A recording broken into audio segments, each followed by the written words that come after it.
IBEX troop, IBEX. Yeah, that's cool, man. Right on, Kevin. That's cool.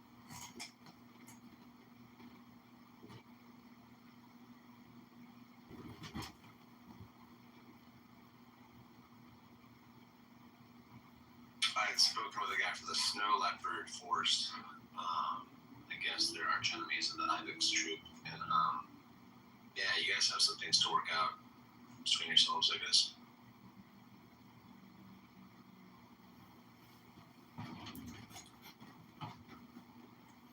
About like creating things, because I like creating things. I'm a very creative person. Well, it depends on what you mean by create. The strictest definition of the word create, i.e., like what religious people use it as, is something, i.e., the universe, coming grassroots amongst the astroturf, like who posits the universe was created by a god through some kind of like magic. Did somebody say magic?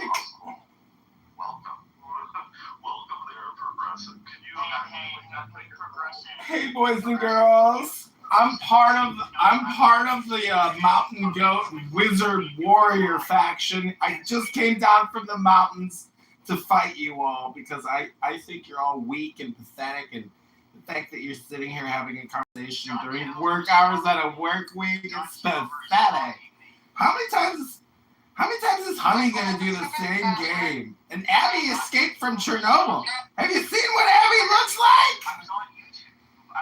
I had this scrolling, and I'm scrolling, and Sean Kitover's fucking live stream is popping up on my YouTube with 2 fucking viewers.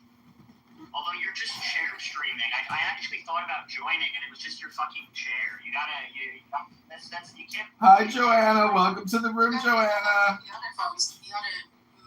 have to find his other stuff. I think you're gonna. I don't think you have enough phones. I think you're. What are you at? You're at like 28 phones. I think if you're trying to come there, you need at least. Stop muting me, Mark. You're too progressive. You're too progressive. And stop tricking all these creationists coming to your playroom. You're just gay, like Kevin. We all gay. Just like we're all creationists, because we all believe that things are created. Right? I mean, if you mean like you made a painting or you sort of were creative with a painting, then okay. I mean, if that's what you mean, but that's not what the word means. I mean, what is nothing? The absence of something. But if there's nothing, then how can you have nothing? Don't you need something for there to be nothing? Yeah. Is this relative? I think so too. Damn. Crazy stuff. We got some parallel opposites. It is. That's why I'm fine saying that the concept of nothing, I can't even wrap my head around that concept, which doesn't mean it's not something that I should consider as being a real feature of the universe. But when the theist talks about it, it gets messy. And I think it's fine to just say that something has always existed. That's my position. I don't think that there ever was nothing, you know? I mean, even if you're furthermore, which is like the model of the Big Bang right now. Like, that's to the limitation of our knowledge. So, like, you have to just admit that you don't know, like, the origin of the universe. Like everybody else, you have to just finally break and face with reality and go, yeah, I mean, like, I don't know and you don't know. Nobody knows. I mean, and I have to be okay with that, and you have to be okay with that. And I mean, you know, how can they say it's preposterous to think that there's always been something when presumably they think that there's always been God, right? God, or even to assume a God. And that's where the next problem would always lie on the believer, is the assumption that there's this God. Where if I'm just going to take it on the face value, I'm not going to take this stuff on an assumption. I'm going to go with what I know.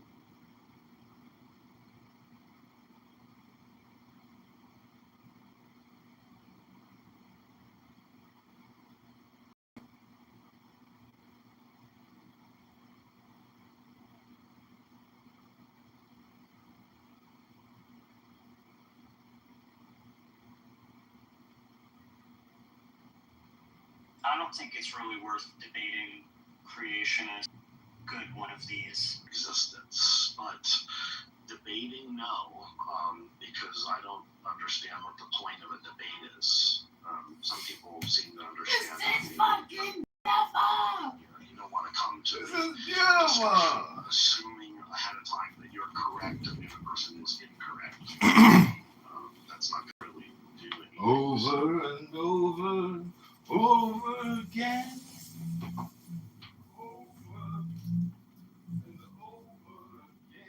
I just think it's really strange how willing these guys are to be dishonest, like outright. You know, like when you ask them, just like if you beat them to the punch and you just say, "Now look, I want to get this out there before we get into this," and you just say, "Hey, I'm not like Christians and Muslims.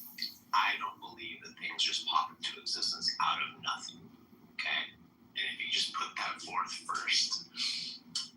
They're like, wait, what did he just say? And now they're distracted. And they're like, wait, did he just say Christians think that way? And then they want to defy that in their minds, right? But then when you ask them a couple questions after that, they reveal that that's exactly what they think.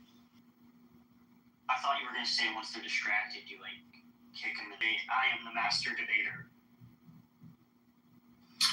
You know, do you guys ever follow any guys that debate on YouTube and stuff? Have you ever seen like Breakfast Tacos, Kevin? Have you ever seen his channel? I haven't seen him, but I've watched my fair share of internet debates. Yeah, there's this guy. They do it. But what's funny is I was on there the other day, and there's a debate that they were having on YouTube, and the opening has like this AI generated song. It's got to be AI generated, and it's kind of like this metal song that would make Roy this freaking puke, but it's kind of catchy and it's funny, and it's like the lyrics are hilarious, dude, because all they're doing is promoting this bloodbath debates, or what they call it. I think they call it bloodbath.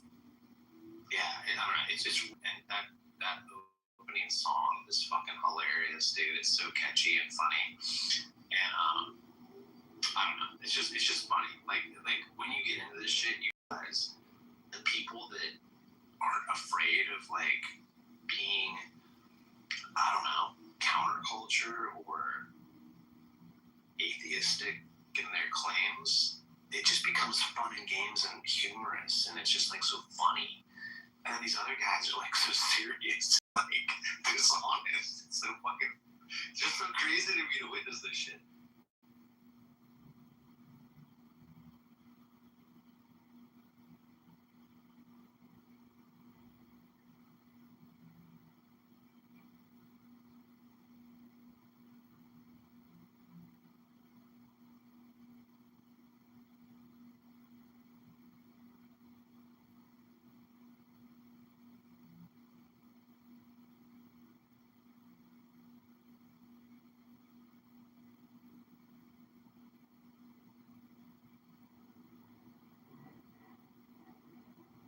I'm gonna be honest. I think philosophy is kind of stupid. I think that's the conclusion that I've come to.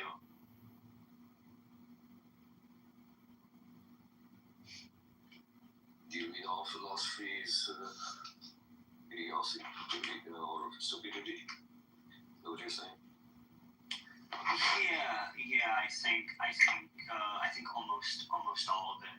I think it's pretty stupid. I think that like having a grasp of facts is very tedious and annoying for people. And if you, instead of like arguing the facts of a particular issue, you can just philosophize about it, and then no one can really like prove you wrong in any concrete way, because you've developed some sort of reasoning system that's philosophically I get soundness and validity mixed up sometimes, but I guess it's internally sound but not actually valid. I believe the two are incompatible. But the criteria that you're waiting for, it has to be proven. That's where it fails actually. The philosophy fails there completely. And I can understand it looks stupid, but we don't have any other method to prove anything in reality, or to prove anything at all. Yeah. And if you don't philosophize, if you don't go to philosophy, then you're limiting yourself in life. It's good to have a positive outlook. It's stupid. I don't even want to talk about it. What's the point of debating it at all? That's a good point. What is the point of debating it at all? Fun. Yeah, entertainment, I guess. Entertainment and exposure, because a lot of people like the fact that the United States in 2026 has a Department of War head who uses scripture in front of fucking soldiers and in public and displays. We have grown adults pretending that there's religious holy wars going on in the Middle East and shit like that. That's a problem. That's a well used tool since the beginning of time, and it shall be used by all Machiavellis in the future as well. You can't say it's a bad thing. These people in those positions have to do that. They need to justify it somehow, right? No, they don't. Paula Dean, this fucking grifting, cheating fucking bitch in the United States that is Donald Trump's spiritual advisor, does not need to be. Wait, no, not Paula Dean. I know. I'm just saying. I'm saying all these people. He said, no, it's gonna be. Wait, no, I don't think that's her. Isn't Paula Dean like the fat bitch that cooks? Paula White. Oh, maybe her name's Paula Dean. Yeah, I think Paula Dean is like the fat Southern lady that makes fried chicken and says the N word. Her name's.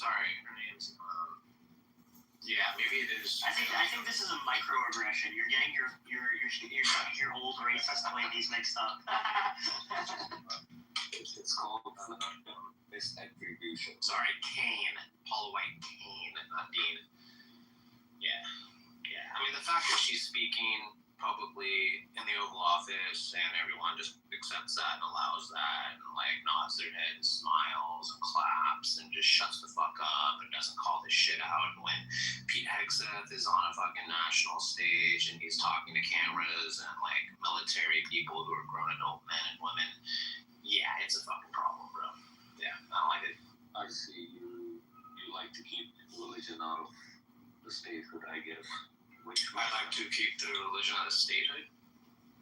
Yeah, people shouldn't use that. Is that what you're saying?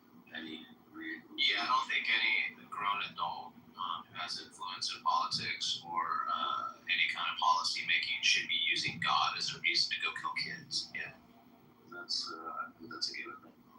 I totally agree with that. Unfortunately, that's how they work. Right? Look across the world. There are countries who use religion more than the US does, right, to justify their actions. Who does more than the US? In many countries out there, there are, they mix up basically religion with Yeah, and what the irony is, the people who sit in the United States, with a cell phone in their hand, looking at their Instagram accounts, ready to order another pizza, they write countries off like that as being inferior and lower class, not as educated, not as correct as them, right? Which I think is funny because the U.S. is just as complicit, just as guilty of the same thing. Absolutely.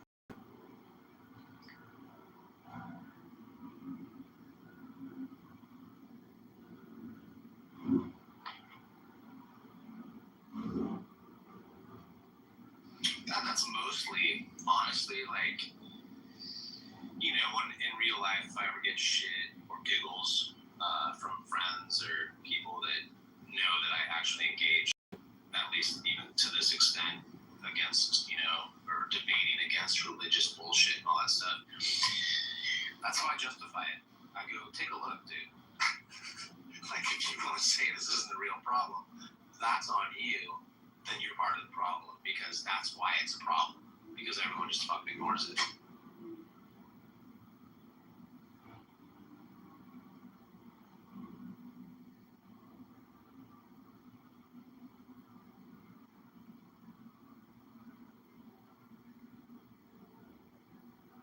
At least that's my opinion. I think it's weird when we sit around and go, wait, what? How did what? No way. That would never happen. No way. What? I'm so shocked. And I'm just looking around going, how are you shocked? Like, look what's going on.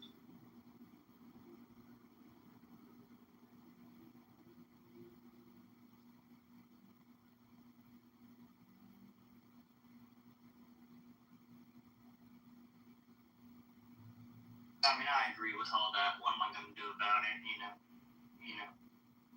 I show up, I press the button, you know. It's what I do. Once every 2 years, show up, press the button, press what I think is the right button, move on. Call people retards on the internet. I do that too. You know, I press the button and I call people retards.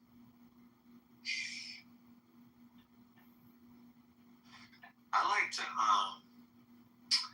like to engage with people and then get them to say stupid, rancid shit out loud, and then ask them more questions to get them to say more stupid, rancid shit, and then like get them to double down on it and then say some more stupid, rancid shit. I think it's funny. Look at you.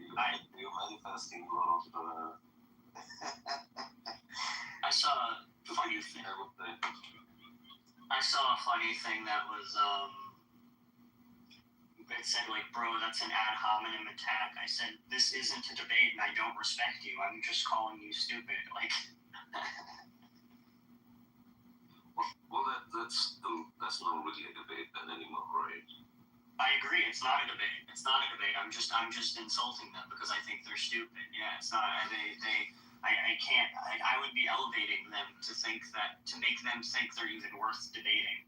If you've accepted the debate, you've already lost.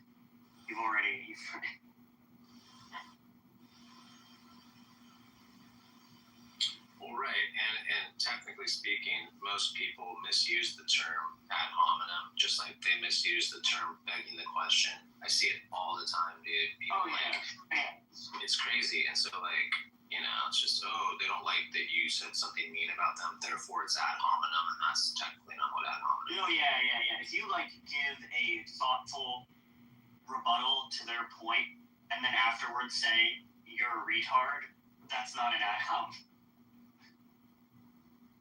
From my understanding, at least. Yeah, it'd be ad hom if you said, well, that assessment that you made and the way you laid out your principles of argument that you're trying to put forth are invalid because you're a retard. have a more valid perspective. It's not really argument. I mean, that is the definition of ad hominem. It pretty much kills the whole discussion if you go there. You know, how is someone going to come back from it? Because, you're an idiot, that's why your argument doesn't come. That's not a very good way of argumenting, I would say. Or you should always keep the center point in the middle. Forget the person who's in front of you. Then you can have more of a productive discussion, right? Otherwise, it just becomes ego talk, man. We'll see who can get the best stupid words out and to make other persons feel smaller or try to at least.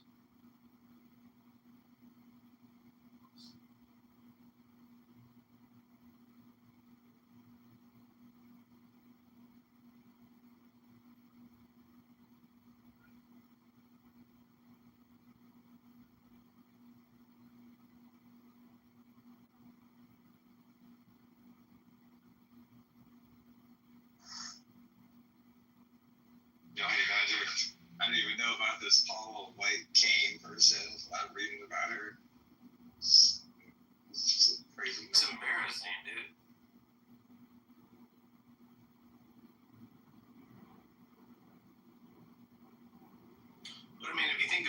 like, it's perfect for Trump, right? Like, that's totally Trump's spiritual advisor. If it was Obama's spiritual advisor, it'd be something different if he had to have one, right? Like, it's just, that's just insane, dude. If you want to check out crazy people, Kenneth Copeland, it's another, it's basically along the lines of Paula White, similar, Kenneth Copeland. Even his looks, he looks like he's straight out of some horror movie. Yeah, that dude's a scary dude.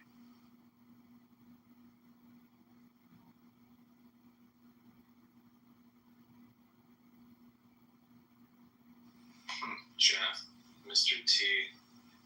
Good, cool. What's going on, guys? We were just pitying some fools. As we do.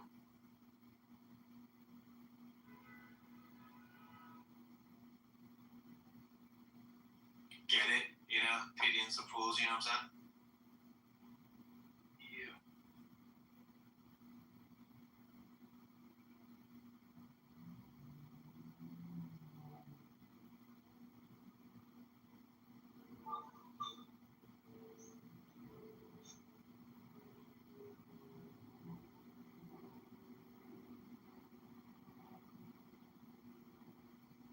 Mark, speaking of the creationism thing, why is it like every time you talk with a Christian and you get them to like start explaining themselves about this creationism stuff or whatever, they just like, they go to the most rudimentary bad reasoning. Like they start talking like about buildings, and cell phones, and computers, and they like try to make this analogy. It's just so bizarre to me that it's missed.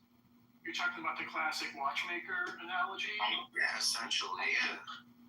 I get confused a lot of times just in a response. Like, I don't even know where I'm even at. Like, I'll hear them go and they'll give me some response and I get lost. I'm like, we've taken a left turn already and I don't even know where we're going.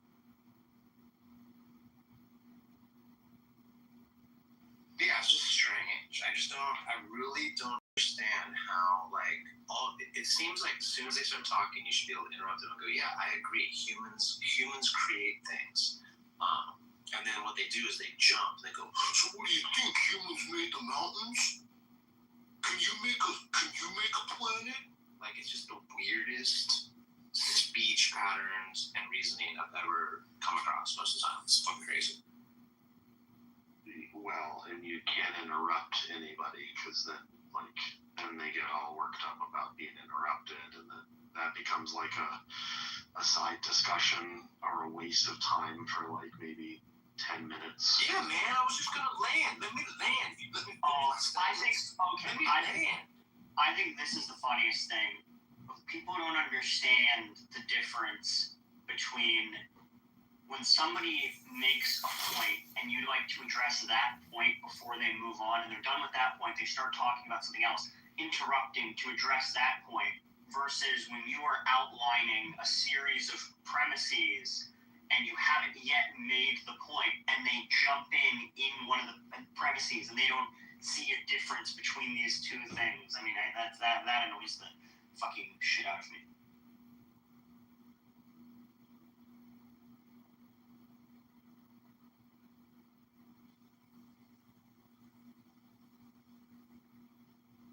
I think it's mostly because it's defensive posturing and they're just unaware of it and it's subconscious. So like it's always defensive, and so that's just where they're starting, and so it just gets like that and becomes a shit show.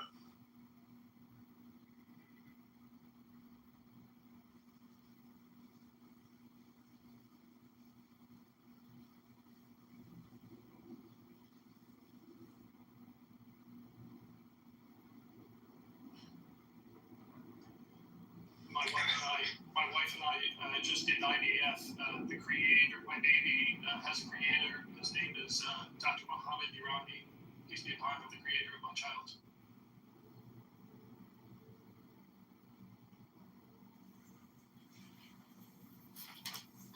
statement in the room didn't sound dumb at all. True story.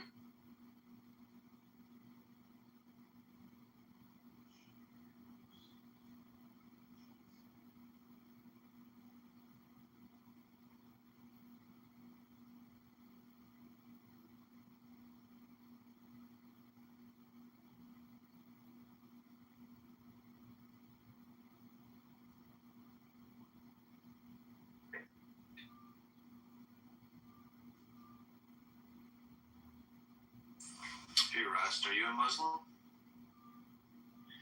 Hey, I'm not. No. Oh, okay. Are you a follower of Christ by chance? No, I'm an atheist. See, this room's already getting boring.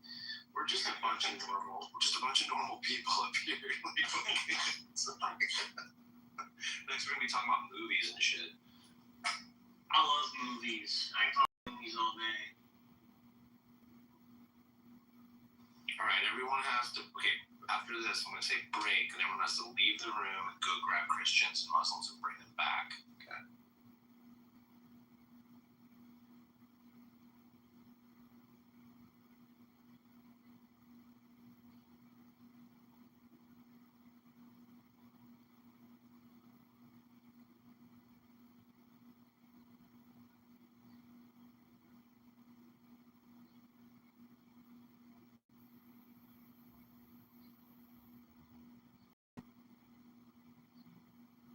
Okay, I'll play everyone's favorite Christian apologist. The Christian God doesn't exist because... Any presuppositionalist, but that's the famous Darth Dawkins. Exactly.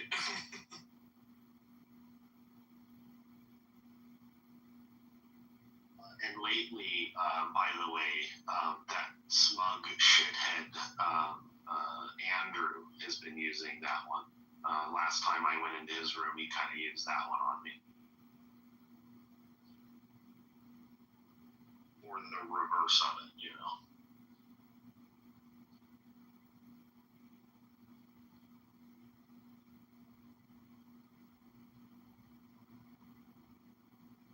Christianity is like trivially easy to just.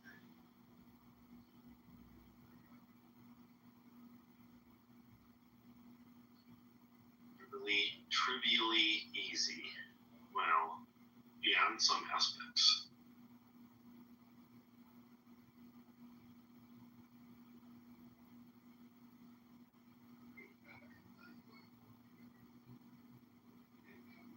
Okay, so everybody's quiet in the room. The reason of the room why I name it creationism, because I get into the discussion about creationism with believers. And lately, within the last month or so, and it's been in the news, which means it's been in the real world scientifically discovered longer than it's been in the news. We have developed this synthetic biological organism that replicates in the lab like life. This is going to have profound sort of repercussions when it comes to health, drug productions, chemical productions, all down the line.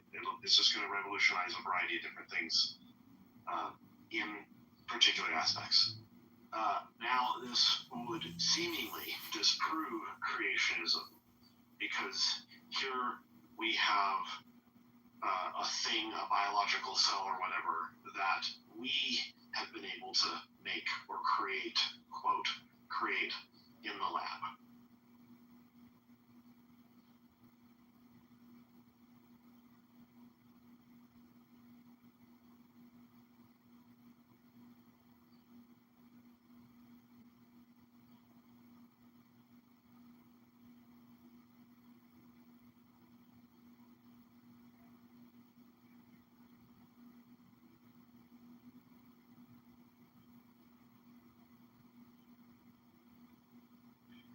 Yeah, it's definitely a very interesting medical, ethical, emerging issue to follow that. I saw that story as well from a week or two ago.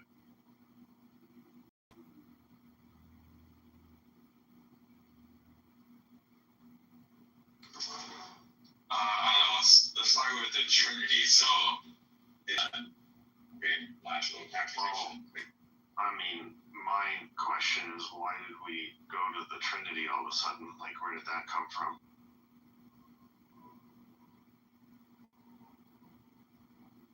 I wasn't paying attention to what you were saying. My bad. Sorry, I wasn't paying attention to the word that you were just saying. So I forgot everything.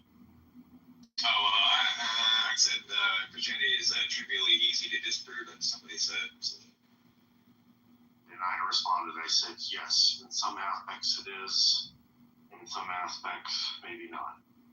And then now you're responding to that, you want to start with the Trinity. And I'm like, oh, okay, why are we going with that? And now I understand the context.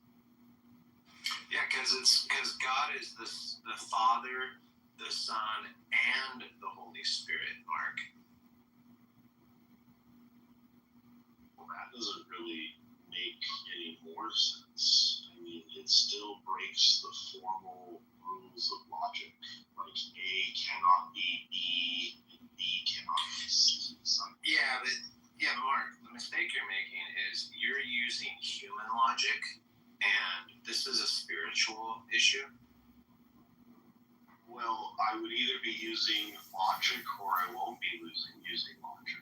I mean, if I'm proposing to come about this and approach this in some other way, well then, by definition, it would be not. Well, you're an atheist.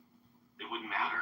It would be. Yeah, but you're an atheist. You're already like angry, and not even angry. Well, you're already predisposed to I'm calmer than you are right now. Well, you don't even want to open your heart to this new form of reasoning. Well, what does that have to do with anything? I'm here to talk about logic. There's no point in casting my pearls before swine. We've moved on from logic to now my heart. I'm confused. Well, if you see, look, Mark, have you even fucked up my whole walk here? I was going with something and you messed it all up. Have you even asked to have the Holy Spirit get inside of you? I have actually when I was younger, and not in a weird gay way, you know. But I mean, like, yeah, I as I was struggling with my belief, I dropped down to my knees and I was like, you know, show me something, you know, like I'm ready here, I'm open, I'm as open, ready, willing as ever to be, and nothing really came. There was like a... Wait, so you're telling me you dropped to your knees, you were wide open, and nothing came? That's crazy. I mean, not sexual at all. Nothing in anything that you were describing there. Not even one bit. Yeah, it sounds totally not sexual to me.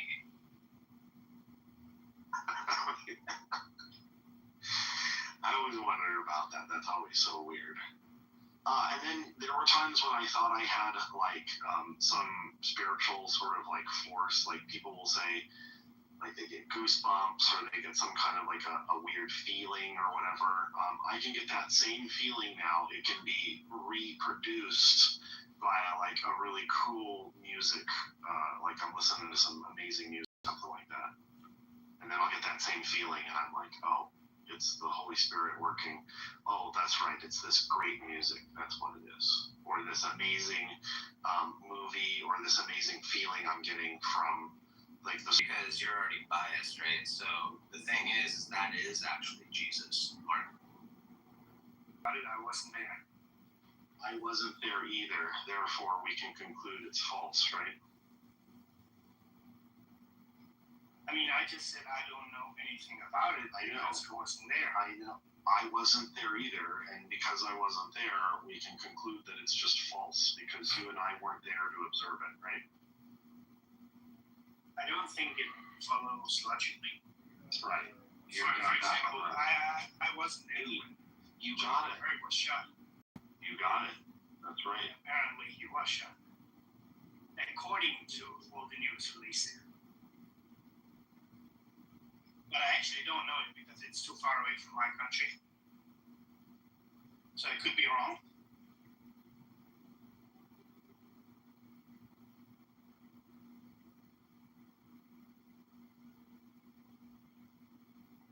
But anyways, I don't claim to know anything about creation. All right, so you're an agnostic like me then. I gotcha. Or you're just not very creative, is what you're saying. No, Creative in the sense that instead of saying I don't know, which is the most honest thing, you make some shit up and you go, it was God that made the earth in 7 days, and he spoke things into existence through a mouth that he doesn't have, right? Not a physical one, right? Like he speaks into existence through physical things that we describe, but it's not physical. And then we want to then backtrack on the very first thing that we were even trying to describe. To even talk about, to even show that things come into existence, we then have to backtrack on it. So it's good that you didn't make stuff up there, Nicholas. I'll just give you that. So that's great.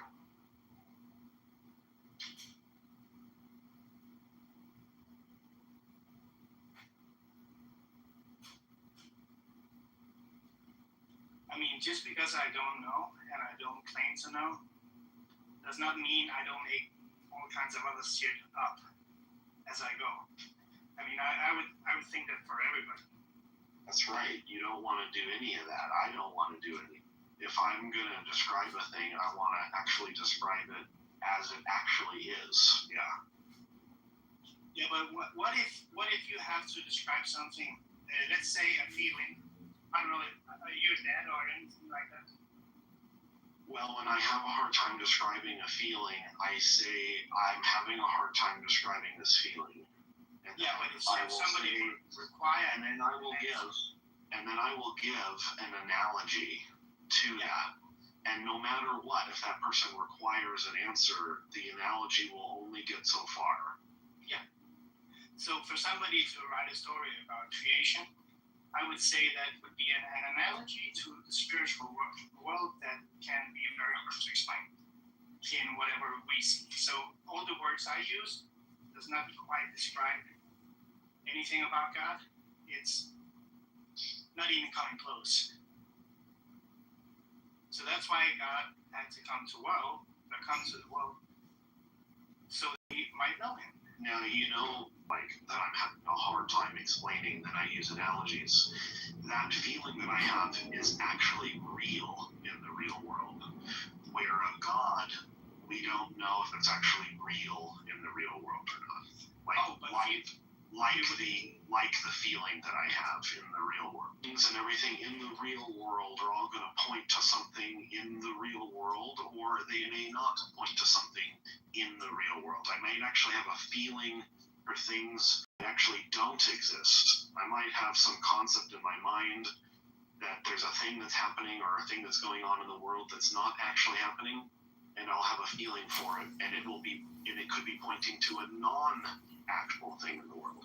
So that's the funny thing about feelings, is they're purely subjective, and that's kind of the problem. You don't want to go off of anything based off of a feeling.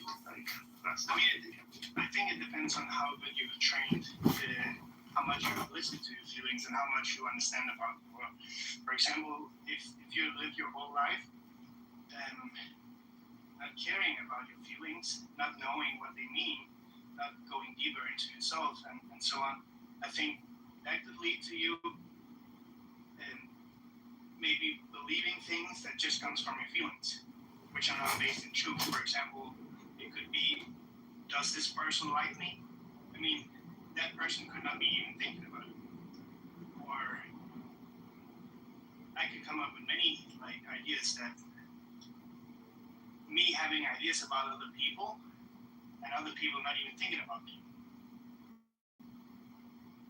That could be one way of showing that, of course, you cannot trust your feeling, but I think that's because your feeling is broken. That's something you've learned. You've learned to guard yourself. You've learned to protect yourself. That's the mechanism of extortion. It's the mechanism of falsehood and lies. So therefore, you start protecting yourself, and you does that with lies. Because one girl screwed you over. I think all girls will screw you over, but that's not the truth. but you can live in a lie that tells you that all girls are only after money and will screw you over. That's not gonna be a lie. That's true, actually. Money is not a lie. Yeah, you mean all girls are just after my money and really mean? Heck no. Oh fuck, that's refreshing. I thought actually kind of was at this point that all women were just really mean enough to get me. It's good. So, I mean, I get your. yeah, I'm just making a joke. I'm just joking. Yeah, but to be serious, I think it's very noble that you earned it in some way, shape, form in your life. You're protecting yourself. And in that joke, it sort of reveals a hypocrisy of what you're describing and what you're talking about. The things that you're talking about are not actually true or not universally true. There's always going to be some nuance. One Yeah, identity. that's why we have to be humble. You don't really have a way to prove there's a God, and I don't really have a way to prove there's a God. And we just leave it at that, because there's no way to even really know if this thing is the case. No, there is. I don't claim to have a way to prove there's a God. I do. I can only think that he was there for me when I do. I can claim that there's a way to empirically investigate whether or not there's. Yes. Okay, with what? He just touched him. With what? Whatever. With what? You don't need hands to touch. I know. I didn't say anything about hands. What's over Jared now?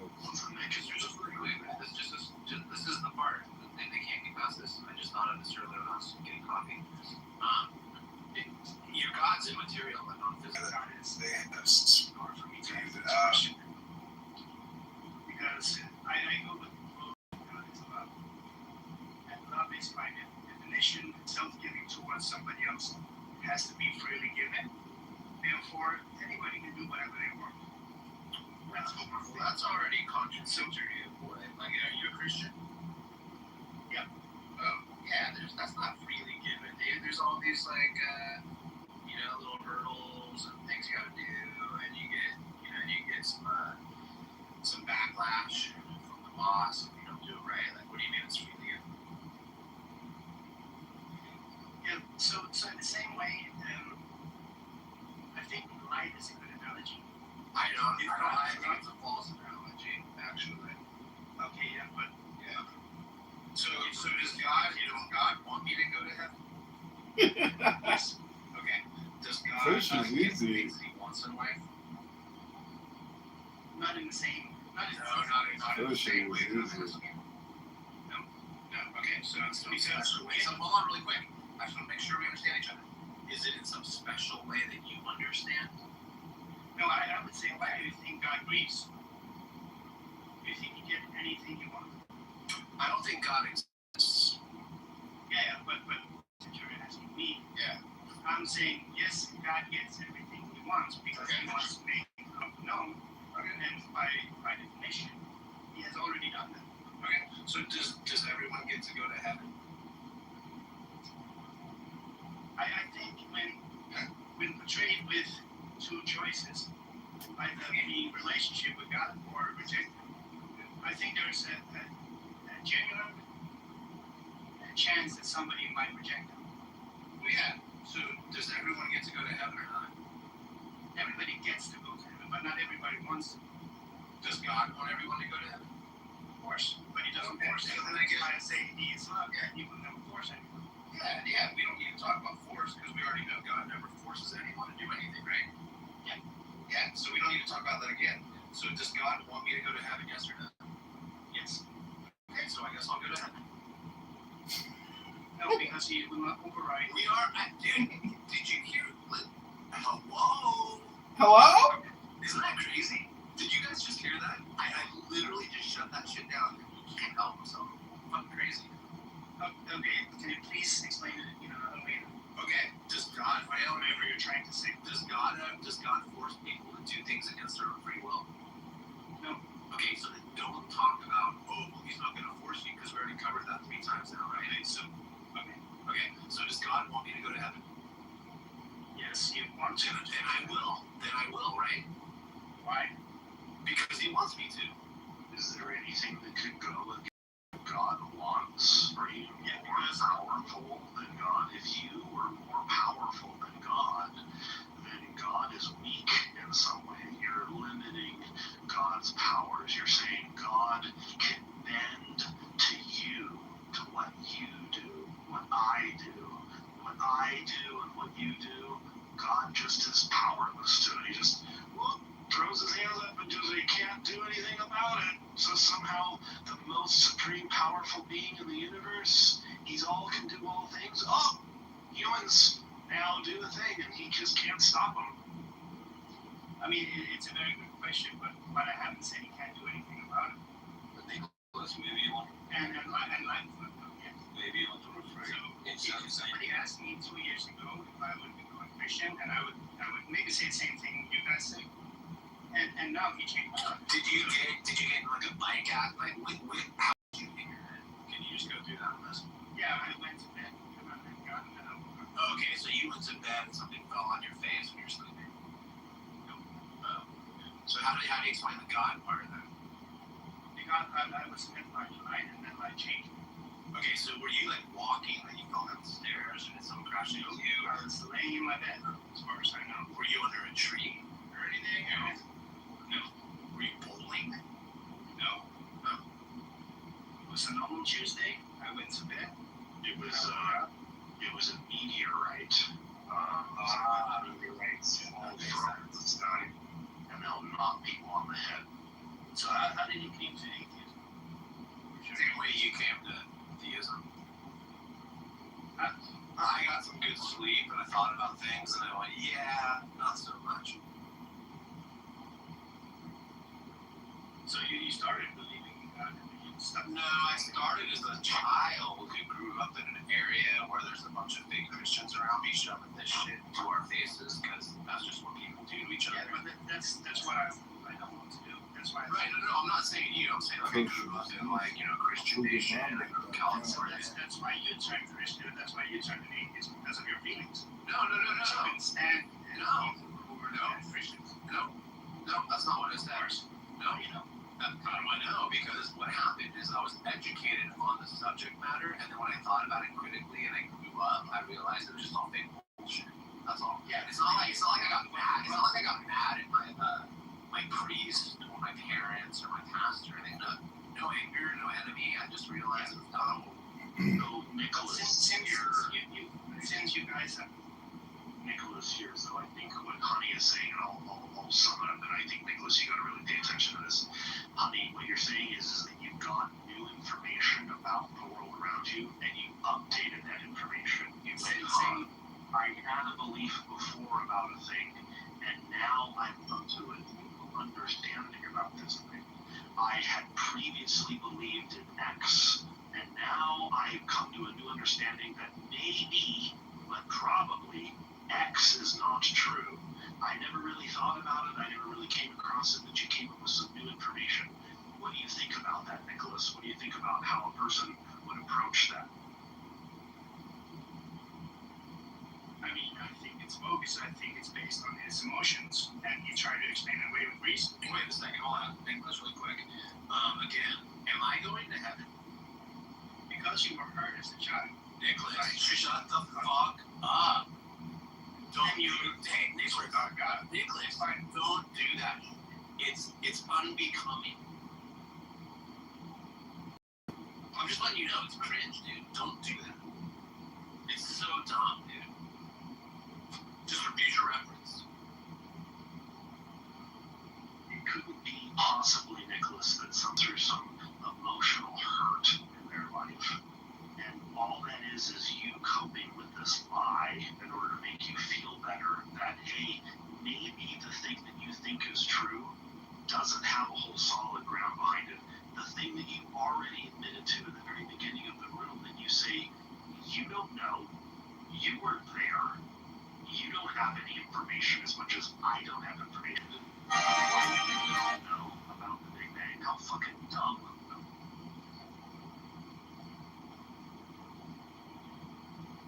Yeah, most trouble when people say, when they they share, like, they came to reasoning and understanding, they learned information. And someone goes, oh, you were hurt as a child, therefore that's why you're an atheist. That's just not cool to do. Yeah, but I'm trying to. He was telling me. Nicholas triggered them. On some Christians, and he saw that they were bad Christians. I just assumed, of course, that has to do something with. Who said I said I was? Wait, listen. No, listen. You gotta listen, dude. Nicholas, ready? I'm gonna make this so simple. Yeah, so My family didn't push Christianity on me. My parents were loose weekend warriors from like very loose Catholic and Protestant families. No one forced me to church. No one put the Bible in my fucking hands. I was able to experience different youth groups, church, different kinds of, like eating CCD and Awana, and I did all that stuff. And by the time I was like 14, 15, I'm just like, yeah, this shit isn't for me. It doesn't make any fucking sense now. and No one molested me or hurt me or bullied me or any of this bullshit you're fucking trying to insinuate here. So stop with that. Stop with that, dude. Someone can actually be exposed to your stupid religious bullshit and just not buy it, bro. Like, I don't understand why this is so hard. You're not a Muslim. Oh, did a Muslim rape you, dude? Oh, did you go to fucking mosque and someone like bullied you? Like, that's how stupid it sounds to me. yeah, I never insinuated any of what you were saying.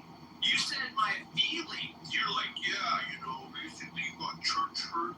Like, it's just dumb, dude. It's just dumb reason. I mean, church hurt is not a stupid thing. It's not stupid. I understand that. I'm letting you know straight up that that's not my situation. So you're not hurt by anyone claiming to be Christian. That's what you're saying. No, what I'm hurt by is my intelligence gets insulted by people like you when I engage with them. Okay. Yeah. So I mean, we started in the same way. And you've shown that example by you were talking, we get this kind of migraine talking to you, and the fact that you bring up the dumbest of an excuse of an explanation for a thing, it has to be explained to you. No, there are just people out there that just don't believe. There are lots of people that don't believe in thousands of religions out there. You equally don't believe in all the other religions out there, and you weren't hurt by anybody. Yeah, do you have Hindu hurt? Did Shiva molest you in your sleep or take your sandwich or something? So once we can get beyond that, Nicholas, we just move beyond that and we move forward. So you just assume that he was being hurt by Christians because he said they were bad Christians. That was my assumption. There you go. You don't want to assume there's a God either. We want to assume a lot. Capacity just applied on that account. Also, the other thing too, Years without God. yeah, the other thing in the Bible, they have some weird experience that they attribute to Christianity, like Islam or something like that. They don't do it because they read the book, the scriptures. That's not. That's because they met God. So, and then they are trying to understand the Bible through experience data. I totally agree because that's how I came to God. I don't believe God because of the Bible or Islam or any other holy book. I believe it because I met him. That's why I'm a believer.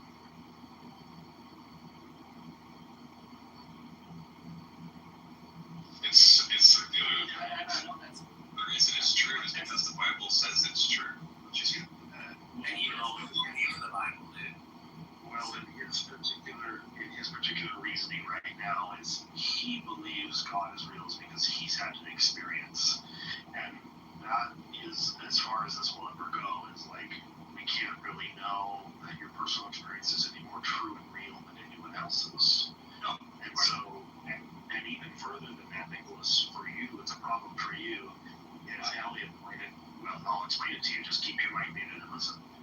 As Elliot was pointing out, which I could just easily do the opposite of what you're doing. I could say, I have a personal experience that there's no God, and my experience is now just as equally valid as yours. My experience is equally as valid as yours, and mine's no better or worse than yours.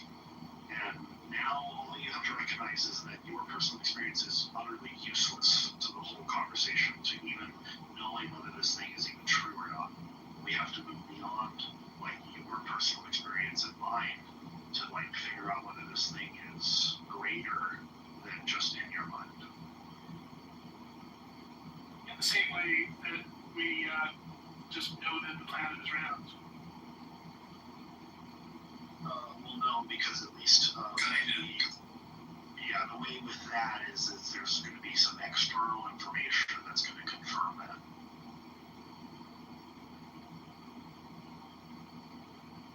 The planet's not always true because it's in our mind. Because it's objectively true. And then you're going to bump into the biggest problem again, where we're right back to the same experiencing this stuff as a circular reasoning here. It's like that flat earther could say they experience the earth being flat. When you go outside and you look around, it's from their experience the earth is flat because that's their perception of the matter. And just your personal experience about the matter isn't going to tell us that that thing is true. Nicholas, we could get a person who comes in the room and they say that they personally experienced last night that aliens abducted them and stuck stuff up their ass last night and probed them. Why did aliens come down on Earth and like sexually assault human beings? Well, it's for research purposes. Like you can come up with all kinds of explanations, but you just personally having that experience does not tell me that aliens are out there and they sexually assault humans. Because now that's a double thing. Like maybe aliens in fact are out there, but they don't sexually assault humans. Like they're out there somewhere in space, but they've never encountered humans. Maybe, you know. But Nicholas, like, are you which to both?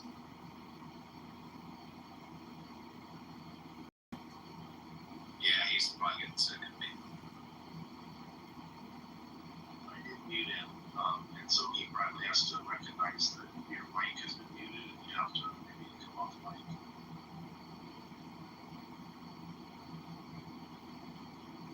Usually they tap out after a while, Nicholas. Like this happens often where like a believer will get frustrated with the conversation because it doesn't always go their way. They start to recognize maybe things that they think that they're right These about. people are insufferably stupid themselves. It's so funny. I'm gonna do laundry, and then they just are too busy with their own fucking personal life to have the conversation about their fucking God.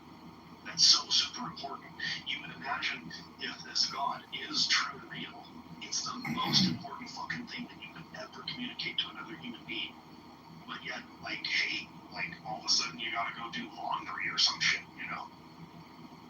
Yeah, that's what pisses me off about like asking someone if they, well, first, there's so many ways to do it, but I'll just cut to the chase. Get them to admit, or to at least say out loud that they talk with God or Jesus, and then you ask them for something compelling that either of them said to that person that claims that they've talked with this being, and it's never something compelling, or they don't want to share it with you. They have some stupid fucking reason why, oh, well, I just don't, you know. And it's like, you're so full of shit, bro. Just stop. You think if somebody has a communication with a being, a deity, or a God like Jesus, you say, well, communicate something profound to me, like a mathematical equation to a formula, or something that would like solve world hunger, like maybe like a device that I can put together from crude materials and like magically it'll produce like food or energy for people. And no, it's never that. Yeah. Or none of that. Like, that's the thing. So that's part of the problem. So right there, if I was a Christian debating you, Mark, I would hone in on that and I would take a totally different direction. And because you gave specifics like that, that's what I would attack. Whereas you could just go, hey, tell me something compelling, like the best thing you heard from Jesus in the last like couple years, or if you have a personal relationship with Yahweh. Something you heard from Jesus in the last couple of years, like in the book? I want to hear some information. Share with me the good news. They never have any good news to share.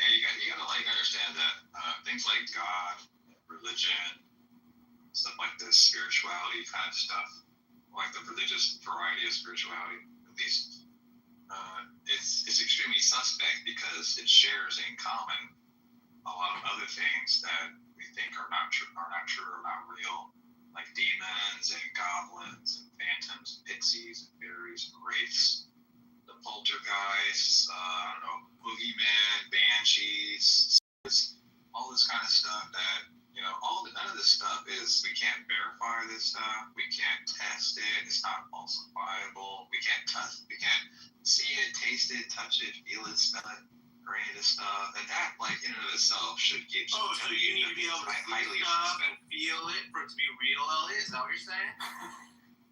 So Is that what you're saying? So I came in late, but I think, am I correct with Nicholas saying he wasn't a believer, then he had some experience, and he met God, and now he's a Christian?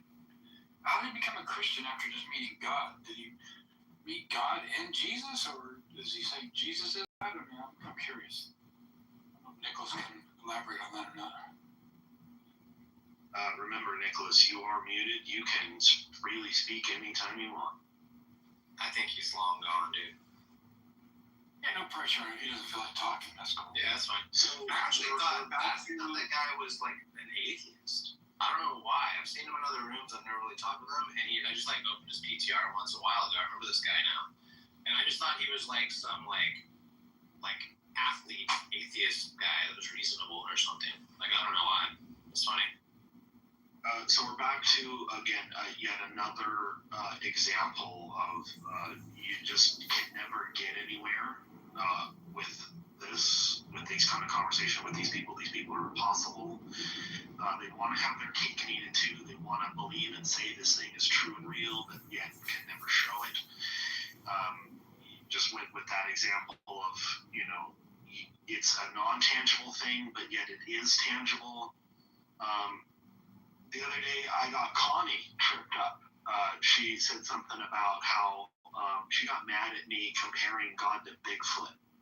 And I was like, because with Bigfoot and these other things, you have to maybe these things are true and real, but we have to investigate them. And she came up and got all high and mighty, as a lot of the believers do. They get worked up about some trivial thing because they're elevated on their emotions. I take offense to you calling God a thing. And I was like, oh, well, this was easy. You easily got yourself into a trap. Okay, either God is a thing or God's no thing. So, so I'm agreeing with you. If God's not a thing, if you disagree with that terminology, then God is no thing. Nothing, yeah. I also have to point out here that when people say that they have experiences of God, they're kind of just begging the question. They had an experience that they draw an inference from the experience to the conclusion that it was God. When really what they're doing, any number of things, that could have been an experience of any number of things. They just chose this inference rather than some other one.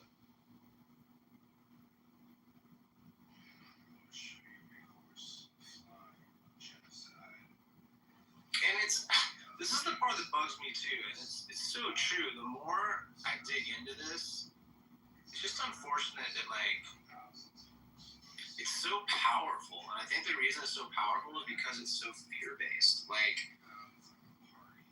I'm always disappointed when I talk with some people. I don't think Nicholas would be like this per se, but certain people that I can tell haven't had as diverse of experiences as I have, just in general, in a physical, worldly sense, right? And I'm not I've never been squirrel flying, squirrel suit flying, or jumped out of a plane, and I've never been big wave surfing, right? Claiming some special powers or privilege, but just I can tell when someone hasn't experienced the things I have, and I feel like they diminish my experience when I tell them about how significant things have been. It's they have to write it off because it doesn't involve God or spirit or something. I'm how can you not understand? You told me a story like that. I try to be okay, yeah, I can see how that'd be a powerful, emotional, human experience for you that's significant. That makes they want to push this God notion. That makes sense. Yeah. But do you think part of the reason why is that in part it's genetic? Like there's the cultural aspect of it, but there's these ideas about evolutionary psychology that kind of point to the fact that the belief in all those ghosts and goblins and gods and garbage is fear-based, but it's essentially, it was an adaptive trait that had a lot of utility in our ancestral environment, but is a maladaptation now that people struggle with, basically. Oh, entirely. No, and just even the what is it? The false positive recognition trait that we carry on as well. Just like that's all tied in our parasympathetic nervous system, blah blah blah. For sure. That's why I always just try to say when I start off with these guys, I'll just go, do the same thing you're doing, bro. Like you're not doing anything baseline, fundamentally Maslow's hierarchy of needs based. You're not doing anything differently than I am. We're doing the same things. We just have different experiences that we're like, that are deterministic in a sense, right? That I did not control. I did not control when I was born, that I was born, geography, my parents, my first schools, all that shit. I didn't choose any of that. And neither did you. And now here we are, right? Yeah, it's really interesting. The top two predictors for which God you believe in and which religion you are a member of is number one, the God that your parents believe in, and number two, the geographic region where you are located. Those are the number one predictors of what your beliefs, your religious beliefs are. Why is that a thing? That shouldn't be a thing. Yeah, God shouldn't be restricted to geographical boundaries.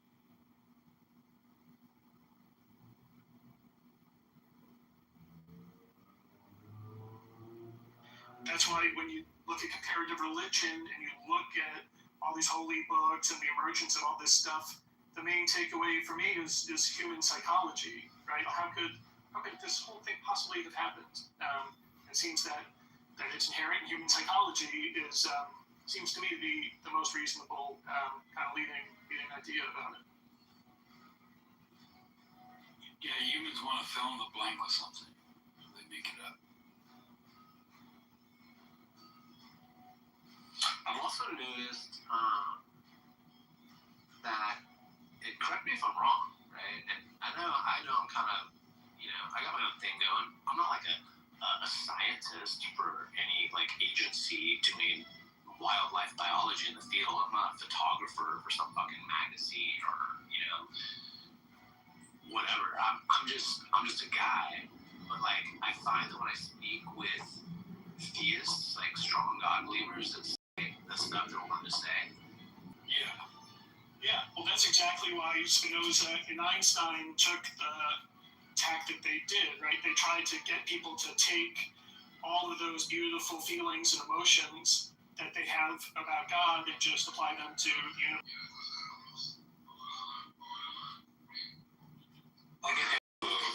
So many turns too, right? Like not only they're unaware of other species in their midst, right? Like very few theists that I talk to can name, like 5 birds in their community, wherever they are geographically speaking, right?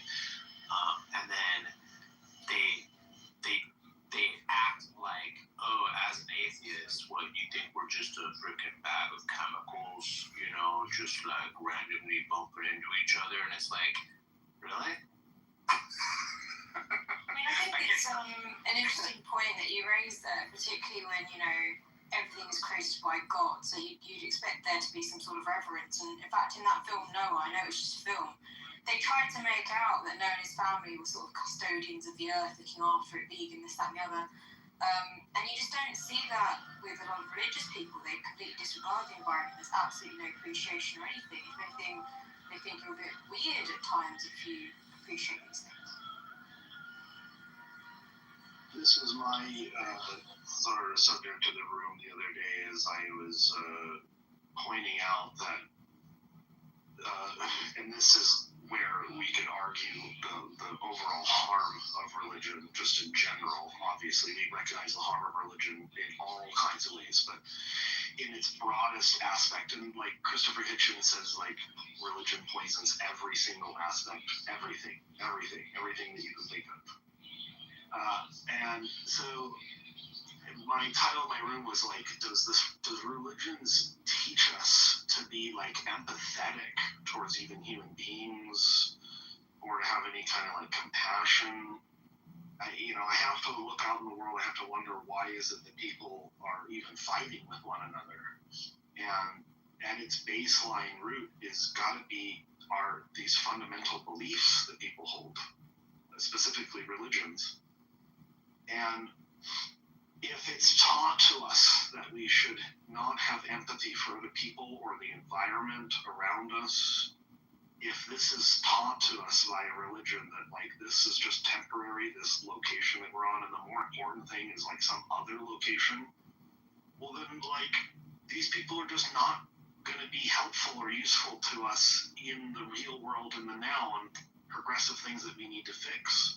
They just won't be on the same level. It just will not happen. So yeah, I see the big issue in this, where it's like these sort of people are like pod people. Their whole principles have been hijacked by some other principles that are detrimental. And I think often the problem is that they don't actually have these principles, not in a way where it's entrenched within them, right? Whereas I think a lot of people who don't have religion, they don't need this extrinsic accountability, like, oh, because I don't do something, I'm going to be punished for it. And that's why people who are properly into their religion, you'll see that they don't actually come out with the craziest things. They're very peaceful, they keep to themselves, they don't try and impose on others. It's the insecure people who are performing. And I think in themselves they know to an extent that they're performing, but they get very insecure. And so they just take it out on other people.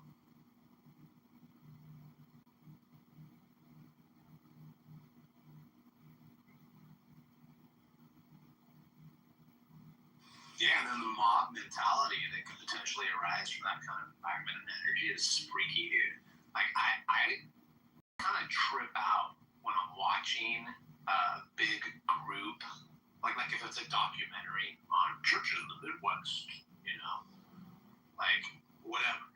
And I watch this group think, and then they show, like, some of the dark sides of it, of, like, sexual abuse in the church, and how they'll kind of push the victim aside and go surround the dude and like pray for him, and just like really offer warm hearts and forgiveness and stuff. It's like fucking so weird.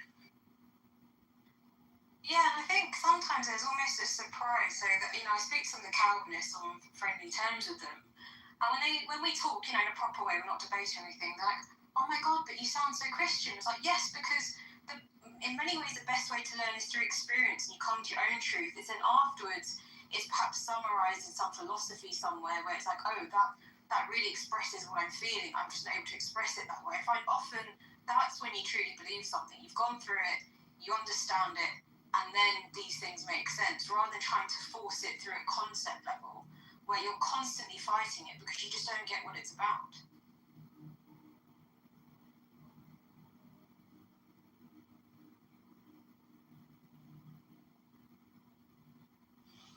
Yeah, it's just kind of, I guess that psychology, again, it goes back to the sociology, right? If you got a bunch of people that feel empowered and or just also obviously enabled, but allowed and entitled to make claims and have them go unchallenged.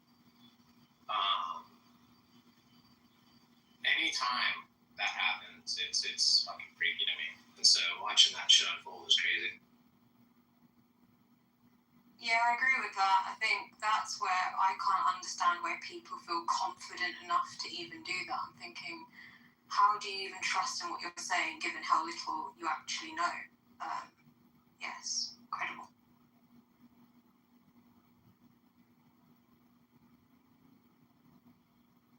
And then we joked about using the Dunning-Kruger effect, as a one-liner, haha. But I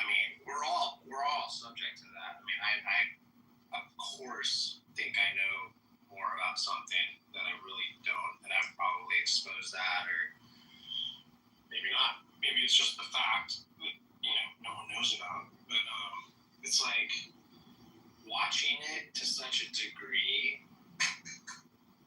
It's just so fucking weird. Yeah, I agree. Like, for sure, I think everyone has blind spots. Like, there's only so much we can compute and take in, and so much time and resource we can spend about thinking and learning. But I agree. I think in this space, when you see sort of people with really extreme positions and they're holding them so confidently, it's just like, yes, it's very odd. Yeah. And again, I think that's due to just the fundamental nature of how the brain works. Like, the brain is a tool that is constantly receiving incomplete information and needing in real time to synthesize, a nice, beautiful poem, called Your Life or whatever. So that's just, we're constantly, always taking incomplete information about that fact.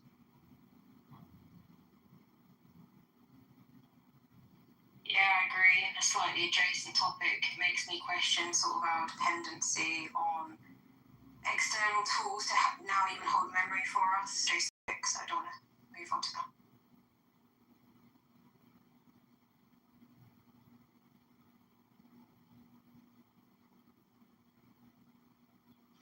There was this talk on, I can't remember the name of his show, but that guy Tom Bilyeu, he's kind of a goober, but he's had some good interviews, especially in the past. I haven't really followed him much in the last 3 years or so, but he had this conversation with that guy who is trying to stay the youngest. You know who I'm talking about? I'm just trying to make it simple. Yeah. He's what's his name? Look, Peter Thiel? no. He is a billionaire, though. I know Peter Thiel's like he's really into like trying to live forever. Okay. Just give people like Brian Johnson. Yeah, Brian Johnson. He used to be a Mormon. He's like, his name's Brian Johnson, and I remember that because now I remember it because I remember thinking in my head, just remember his name's super plain. Like, well, who is it? Brian Johnson. Like what? He was talking about some shit with Tom Bilyeu that was like pretty. I'm gonna go back and look at it. It's from a number of years back, probably like 8 to 10 years, even at least 6, 7 years. And it was really fascinating because he was talking about basically your own, not your consciousness, but your, how did he put it? The intellectual property that we are as our own human would become in jeopardy, essentially. And it's kind of weird looking at what they're downloading and uploading now, you know? I don't know. It was an interesting conversation. Kind of freaked me out. sounds kind of odd. I hate it when people talk about like human beings and as like some kind of like commodity. Right. I hate the way economics talks about like human beings, how you're an asset, you're a piece of labor, this kind of stuff. Like you're property. It's just kind of stuff I believe. Yeah, but equally, we've always done that, even when searching for a potential mate. It's always been, what assets they have. Perhaps not in the same way we do now, because things have developed. It's always been, what can they offer me on some level, right? You want the fittest, the healthiest, whatever it might be.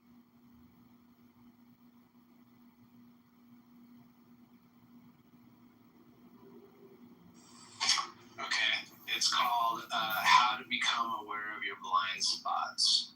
And it's 8 years ago. And it's Brian Johnson. And it's Tom Bilyeu. I get with this stuff a lot a number of years ago. So yeah, that was a weird one. I just remember this one specifically. There's a few that I remember. And this is the one that made me, based on what you said, Nadia, made me go to that and then, interestingly, become aware of your blind spots, and that's exactly what we're talking about. Nice, I'll check that out.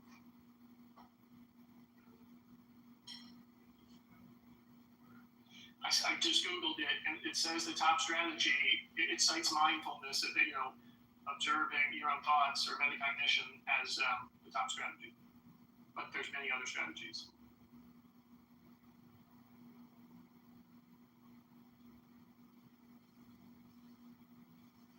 Yeah, and this is when he was still normal looking. Because I have seen him since, not too many things. I haven't researched it too much, but I've seen enough. And it's funny. Like, he was just kind of normal then. Yeah, I think, it's not true for all of this, but it's certainly is true for some of it. Like, for instance, yesterday I was talking to a guy, I don't remember his name. I forgot his name, but anyways, I'm not known as, James or something. I forgot. Anyways, I was talking to him, and we were talking about like religion and atheism and Christianity and stuff like this. And I'm trying to get him to like think outside the box, but just every answer that he came back with was literally just proselytizing and spreading the good news and interpreting every single question that I asked him in terms of through the Bible, specifically the Bible, like what the Bible said is going to give him answers. And he thought were fitting answers from the Bible. And really, I was like literally directly like verbatim. I would say stuff like, I'm asking you to take the 30,000 foot view and observe yourself, what choices you're making, how you are thinking about this thing or that thing, etc. And I was having that conversation about that with that guy for like 20 minutes straight, and he just couldn't do it. Every single answer he came back with like a quote, a verse out of the Bible, or something from his theology in particular, and he just could not bring himself to what Jeff is talking about, where you guys are talking about mindfulness, being like just thinking about how you are doing things. I don't know, maybe is it like a weird mental block? Is he just stubborn? No, it's called fucking indoctrination and a fucking mental virus.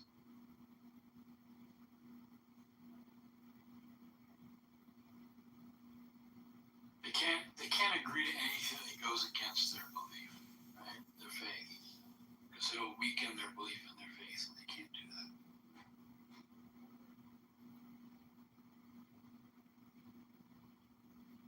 They can't even agree that they set their alarm clock in the morning, and it helps them wake up.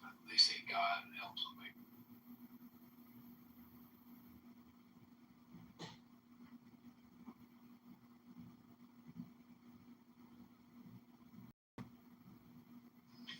That's funny.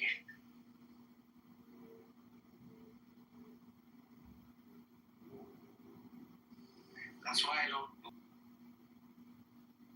Because that is laughable, right? It's not like I'm laughing. It's not like it's unjustified laughter. I mean, if someone said that to me with a straight face, and I said, "So, do you have a smartphone?" And they're like, "Yeah." I'm like, "All right, cool. Do you ever use it to wake up in the morning?" "Yeah, I set my alarm sometimes." "Okay, cool. That's cool. So that's what wakes you up in the morning, right? Your alarm?" "Well, I mean, no, God wakes me up in the morning."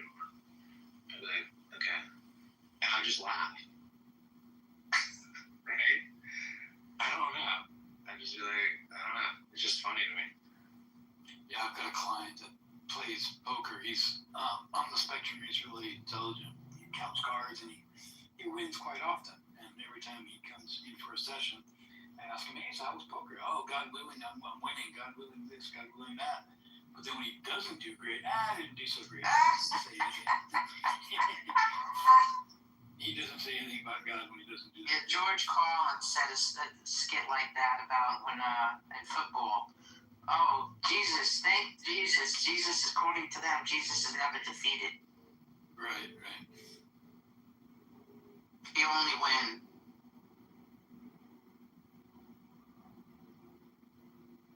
But this guy's a recovering addict, and he went through the AA program, so he's got a stick to the God plan, to, you know, all things that are good are based upon God. So he's got to keep that mindset. Yeah, James, if these people are like really taking stuff seriously, and they say stuff like, so and so, or I have, or so and so has the Holy Spirit, and therefore they cannot be wrong. And they say stuff like, oh yeah, Jesus helped, this like wide receiver catch the football game-winning football touchdown pass or whatever bullshit. And everybody's claiming different things. Like the other people on the bands on the other team are saying the exact same thing for the people on the other side of the football game. Or like, if that's too stupid an example, like people do this all the time, like more serious stuff. Like they've got privileged access to God, and other people don't have it. Or like, if I'm reading the Bible to somebody, putting a verse out there, and I say something, they go, oh well, the reason why that's wrong is because you're an atheist and you don't have the Holy Spirit. I mean, if they're taking this stuff seriously, they can't be true.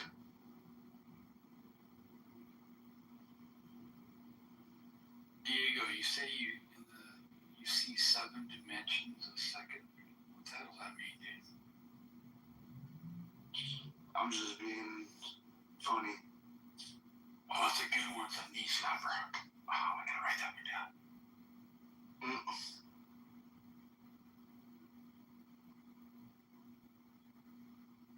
JCC, do you know, does AA allow people to use nature as their higher power for the program? I don't know. Neither do I.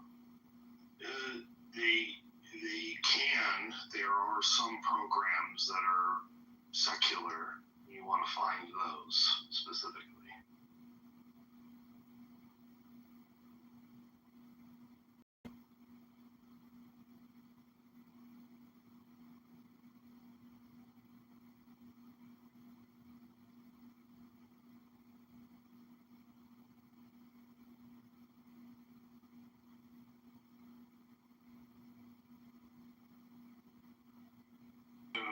I have a question for the atheists.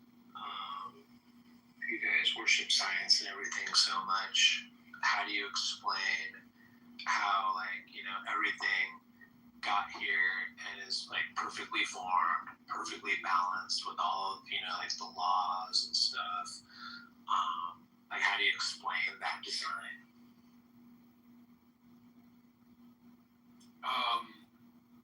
Well, I don't know why things exist.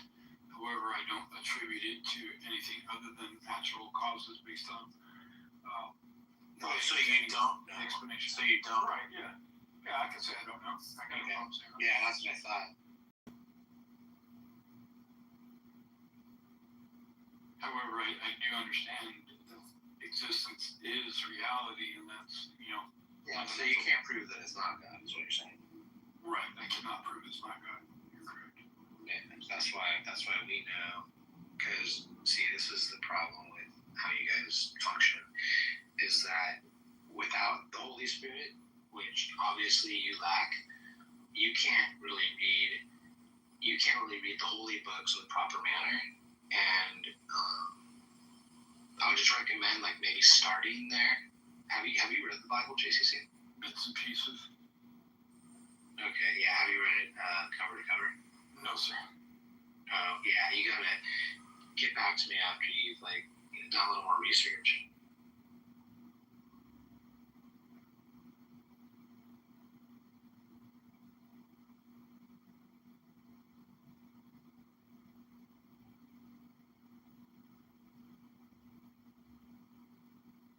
Why is the Bible so special?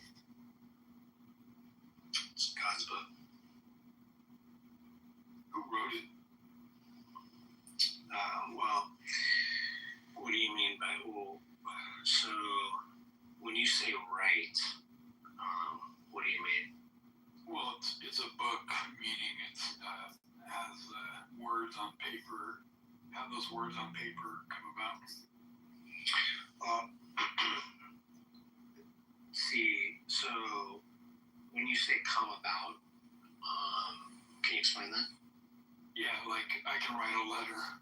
You give me your address. I can send you an email. And that email comes about through the computer programming that sends the word processing program. I'm not a computer scientist, but it dictates it and it puts it into. Okay, so you can't really explain it. And then what I can write a letter to you about your address and your email and your.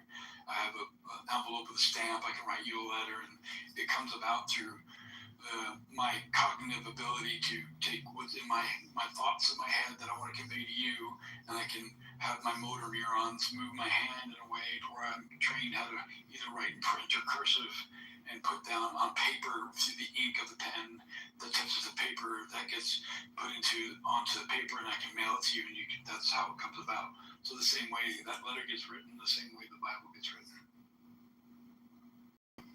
Okay, there you go. See, within which it exists, right? So the essence of the message is only conveyed by animals. Asians like to use. I don't personally. But what he did is and I can't explain the mechanism, kind of like some of the blank spots in your understanding of computers and technology and transference of information and things like that. I can't answer that for you right now. I'm not an expert. But what I can tell you is that because of God's inspiration, the hands of man did in fact write the letters that God wanted to communicate through. So yeah. All right, cool. Inspired. So far by their beliefs. Yeah, we're on the same page so far, right? Yeah, cool. So to speak. We agree. Inspired. Yeah. You don't have any questions? No, I'm good. About to go to work here in a minute. Alright, well, I'll pray for you, JCC. And like I said, I recommend just picking that book up, looking through it, go cover to cover. Once you've educated yourself a little bit more, then maybe we can have a more substantive type conversation. Right on, man. Will do.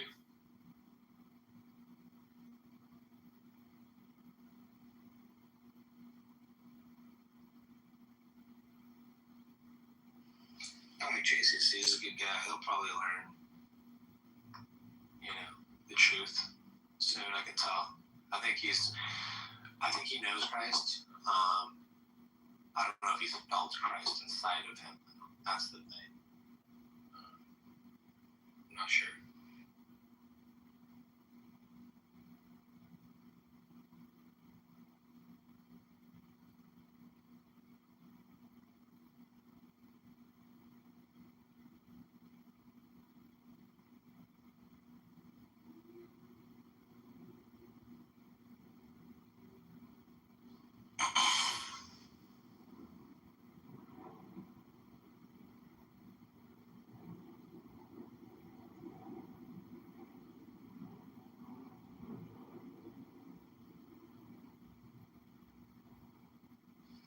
Diego, are you still a Muslim?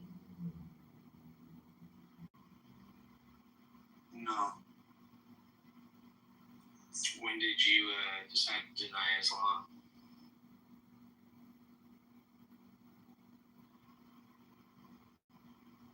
I'm not sure what you're speaking about. Do you accept Islam? I do not.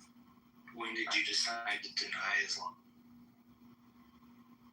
I never denied Islam. Oh, okay. So you're on the fence right now? Yeah.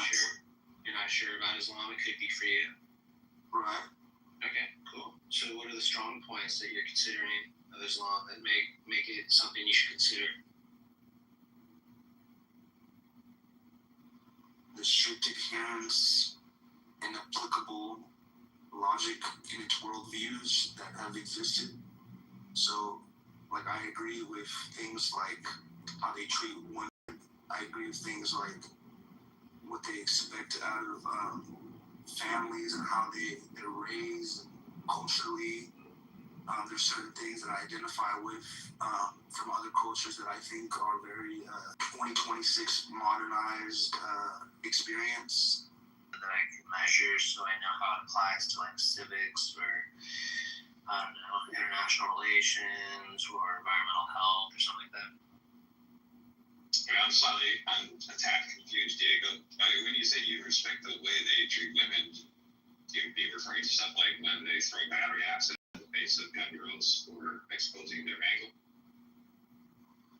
Well, I specifically use the word applicable pertaining to modernized society because I understand that, words that have existed throughout different time periods are obviously going to have things in it that aren't going to apply the same, but logically speaking, right, certain things they do, for example, they cover the woman with the hijab, and they have certain rules in place where the woman cannot go out. I think they need to have 4 men or they have strict guidelines in terms of protecting what is, to a woman cherishable. They sort of kind of expose the strengths to increase, the things that make a woman valuable by protecting and providing. And those certain things, even though in the sense, like in the Christian Bible, there are certain things like stoning a woman that obviously wouldn't apply to today's day and age, but the logic behind it, basically one does wrong, communally there will be repercussions because of It's his action. it's just to make sure a man doesn't get a boner, right? Let's just be simple about it. Yeah, I mean, in simple terms, you could say that. Very simply put, back then it may have been it may have been seen very differently, but how it applies today, from a logical standpoint, that logic is still going to exist, even if it's not as dramatic as it was once.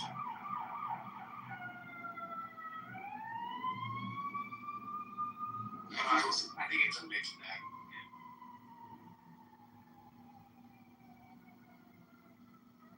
What is it about like throwing acid in a woman's face that makes her strong?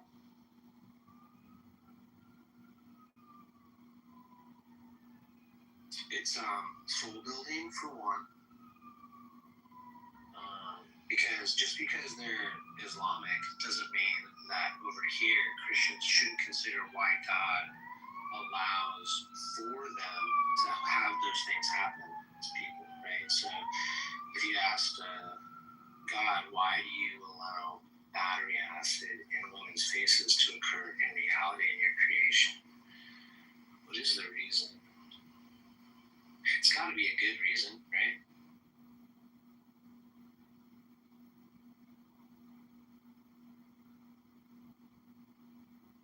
You ever seen any photos of this, Diego? Because I have. You ever seen what battery acid does to a person's face? If you believe an indoctrination, right, derived from this book, includes some type of violence, like I just, gave you analogous language with the Christian Bible in today's day and age, then it seems facetious. Wait, hold on really quick. Can you ask your question again, Elliot? If Diego has ever seen what battery acid does to a person's face.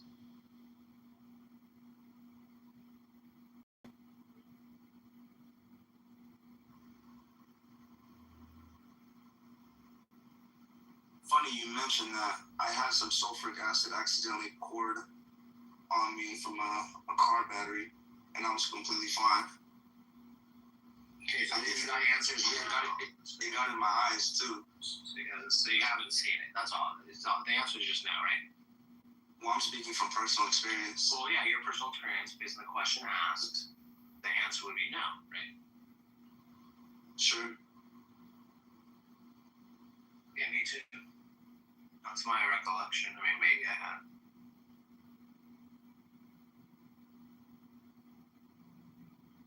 I don't know. Did you see it, Elliot? Did you see the... what it looks like? Is it battery acid for sure? Yeah, it's battery acid. It disfigures you, makes you look like a fucking donkey. There's photos and videos on the internet. Yeah, it's awful. You hear about cases like this in papers, but I would say, as far as I'm aware, that's not an Islamic practice. You know, in London, I can't speak for anywhere else, but you get girls doing that to other girls from different gangs, or when there's a ex involved or whatever, you've got men doing that to women more generally. I wouldn't necessarily. I mean, I'm not an expert on the Quran or anything, but I don't think that's in there, that you can throw battery acid on people. Yeah, but he didn't say, he was talking about the Quran. He said he respects the way they treat women. Those are his words. Yeah, and what I'm saying is I don't think, as a general principle, that's what that group is doing. I think you get people who throw battery acid for lots of reasons, quite often out of jealousy and revenge. And where you get people who have perhaps a more sort of insecure incel mindset, yeah, and that's cross-cutting. You get lots of them who have a Muslim faith, you have lots of them who don't have a Muslim faith. I think that's what I'm getting at. Yeah, no doubt they do it for different reasons. But I didn't say just for any reason. I said specifically because they expose their angle. But is that, I mean, I don't know, maybe you've seen a case where somebody's been, I mean, I've never heard of that, but that's crazy. If that's the case, I mean, that's just wild.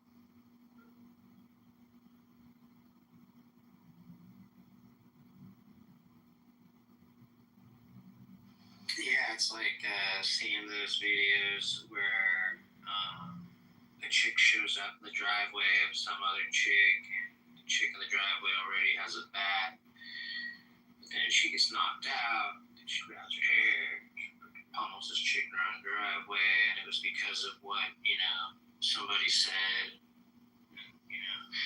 it's like, same kind of shit, right? Like, there's all different reasons in life.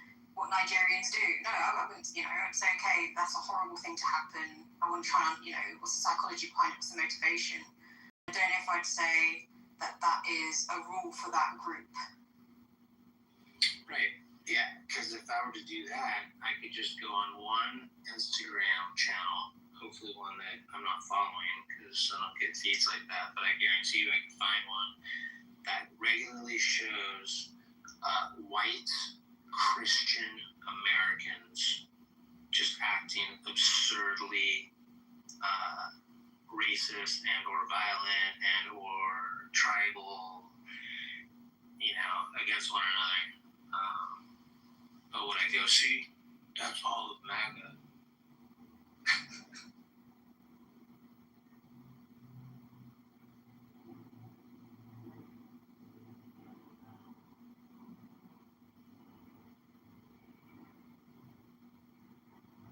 Yeah, it's crazy out there right now. Media has always been so fascinating to me since I could even remember paying attention and thinking about it.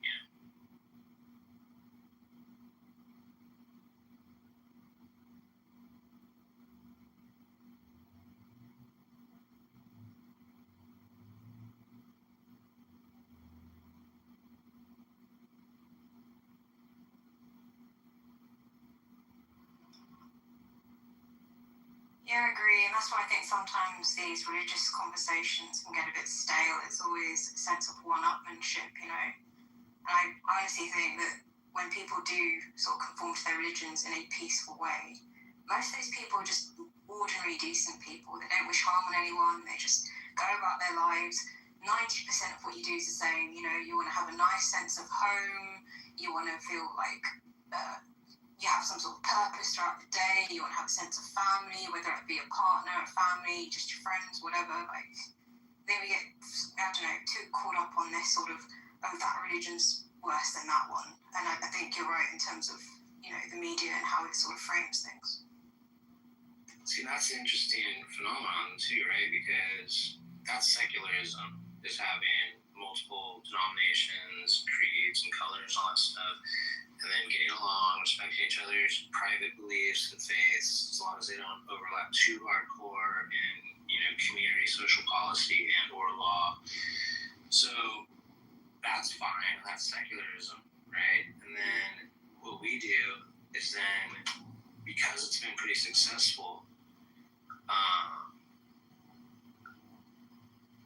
fights amongst each other are frowned upon. So how do you manage and regulate that? But then at the same time, it's to be expected, right? Because we are just human animals, and we have all these tribes that we are fostering and enabling and allowing to intermingle and coexist and be together at large scale. And then we tout, oh wow, how wonderful is it that we haven't had any disruptions or civil wars or anything too harsh happen.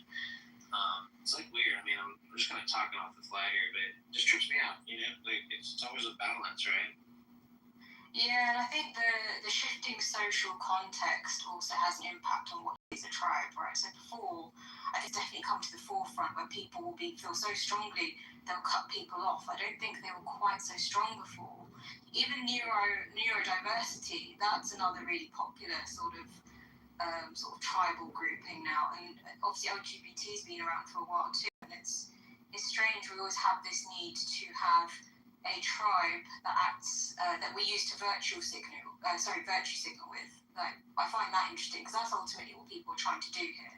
Their identity, they feel seen, they feel that they're special, and somehow they need to get that out there to the world. And it's like, I don't understand why people.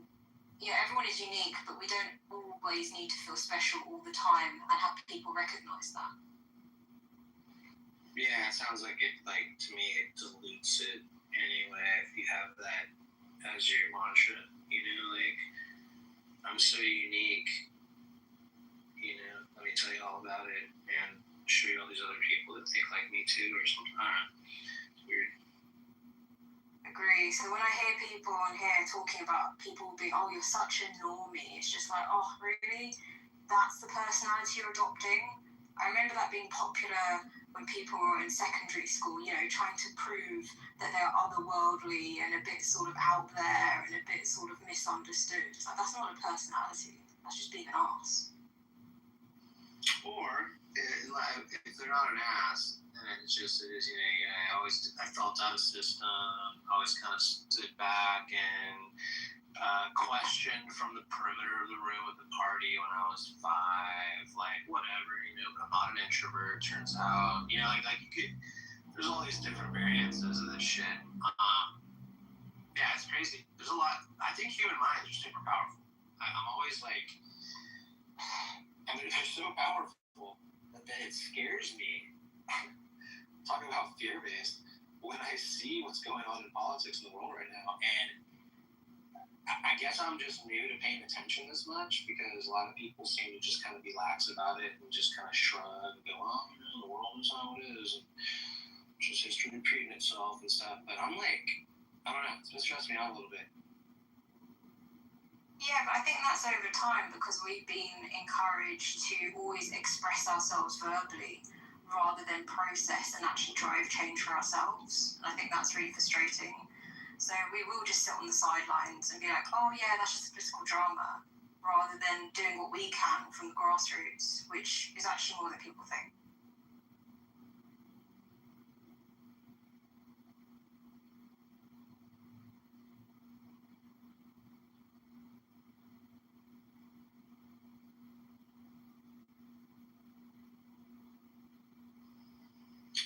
Yeah, there's always something you can do from where you are, I guess.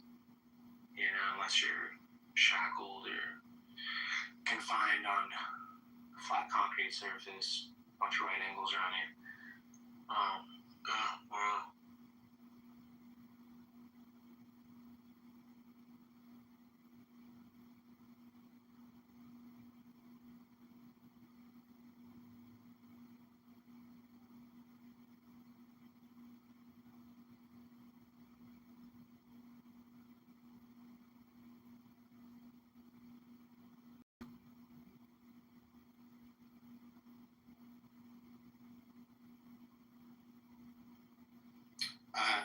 language, law stuff, legalese. Probably not. Go ahead. Just like the policy. So, interestingly, Israel's level of like threat based on our own whatever system we use. It's like threat level. Say it's like, green, yellow, orange, red, or whatever. It just increased like within the last couple of months, and then or a few maybe. And at the same time, we're also processing this NDAA Section 219. It used to be Section 224, which blends Israel's military with the United States military on multiple levels: intelligence sharing, weapons building, contracting, access, distribution, everything. So much shit. So those are two contradictory moves, in my opinion. And what it makes me suspect is that it was rushed, because I think they were going to do the 219, 224 thing. Originally it came out as 224, and then it shifted to 219 in the last few weeks, actually, which is strange to me as well. So all that movement makes me a little skeptical and causes me to think there's like some protocol triage that they're doing on that particular official declaration, simply because obviously if we're that close and no one even gets that, and then simultaneously that threat increased, that just makes no sense to me. Makes no sense. Now, anyone who's more educated on this can let me know. You're talking about the threat of them to the United States, or you're talking about the threat travelers going there? What kind of threat are you talking about? Well, the level of the threat on the system that I guess monitors their threats, like either espionage type of deal, spy activity, whatever, the stuff that I don't know about. But some kind of like domestic threat. I'm not going to say terrorist, because I don't know if that's the classification, but Got it. Okay, yeah, I don't know about that part of it, so I have to look into it. Yeah, I just found that interesting. And even if that wasn't on the table, right? Let's just take that off the table. It doesn't even matter. You're like, what the fuck? What? I mean, I think that kind of might make sense, because you're talking about two different levels here, right? You're talking at sort of the highest level of sort of government and this, that, and the other, and that kind of decision making, and then you're talking about the general public and that kind of level of threat. It sounds like, if it's some random person who tries to commit a terrorist attack. So I think, that does actually make sense to me. You're just talking about the different levels of society. Yeah, it may be that. You're right. It may be the different structural, application, because it's talking about populace or citizenry or something versus, national security or something, like in that sense. That's like the government buildings or our fighters or our thinkers or something. Because, I mean, I can't speak for the US, but in my space, I see that all the time. So behind closed doors in the national security space, it's a very different picture to what the public will see in terms of, look, out in the UK, quite often things do get missed, and it's only when you're sort of working in these spaces that you see sort of the different signals that are sent out, which on the surface do appear contradictory, but there's actually a system to them. Oh, for sure. And that's why I even, the media thing and how things are framed as well. Exactly. Like if we know about it somehow and it's happening, that's why I say even officially, right? It's not like it's news. It's not like I'm just acknowledging it. I don't know what it means. I'm sure it all lines up. Makes sense. I mean, if you just look around, I can always just say on any given day, hey, it worked. Look, it worked. Justifying why it's worked, or why actually we knew it wasn't going to work, or how actually this is still progress and this is the way it had to be.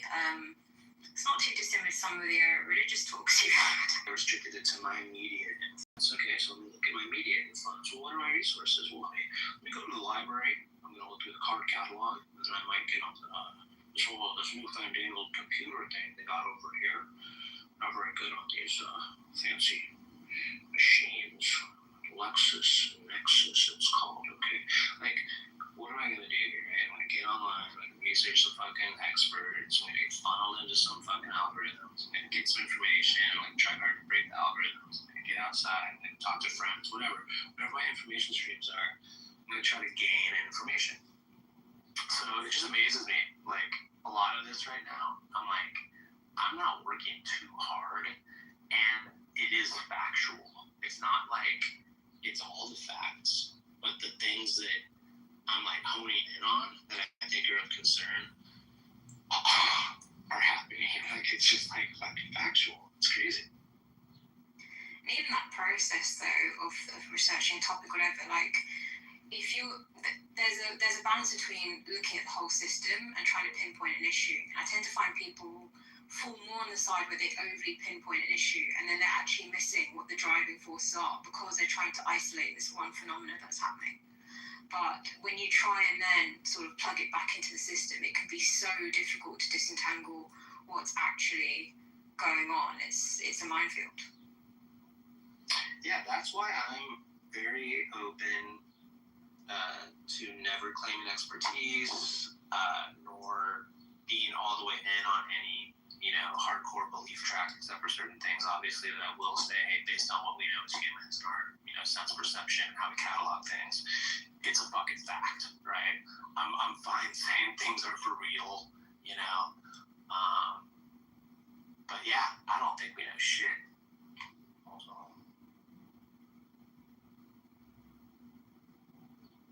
Yeah, I agree. I think as well, like, I think we're overly confident that we're aware of these biases as well. And so, we've got these tools to speed up the information gathering for us. That was always the problem. We just couldn't gather enough information. It's like, no. The problem was never that you couldn't gather enough information. The problem was that you couldn't extract the most value even out of the information you had because you didn't really know or define what you wanted to use it for. I think that's ultimately most people's problem. Like the thing they think they want to use it for, that they don't. They actually want to use it for something else. Yeah, I have to say, hearing you say that a couple times the last couple weeks, I've actually latched onto that and kind of give that some consideration on my own, Interesting. Because I'm so profound and deep, you know what I mean? Of course. Yeah, and I'm always trying to improve myself. But no, it has. It's like I've thought of that concept and have it obviously apply to me because I'm self-centered and an egomaniac. I thought about that and gone, where are you directing your energies? What are you trying to achieve? Is this is great. This is awesome. Is it being utilized properly? Could you enhance that to a better end,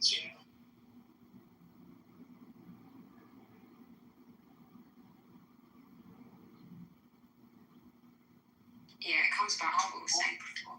Hey, Erica. Sorry, come in. I just wanted to give my thoughts about I've been working in creation energy for the last 6 weeks, like slowly bringing it in, watching our mind as like a sparkler, right? And every thought is powered by the momentum it is given, right? I need you in my life. Can you do energy on my crotch area? Well, I can teach you how to do that yourself. That's how it is. Anyway, when we have to kind of train the mind to unthink or untrain the thinking mind, right? Because every thought is such a powerful force. The more we direct our thoughts, the more we're living from that energy of creation. So I'll just land.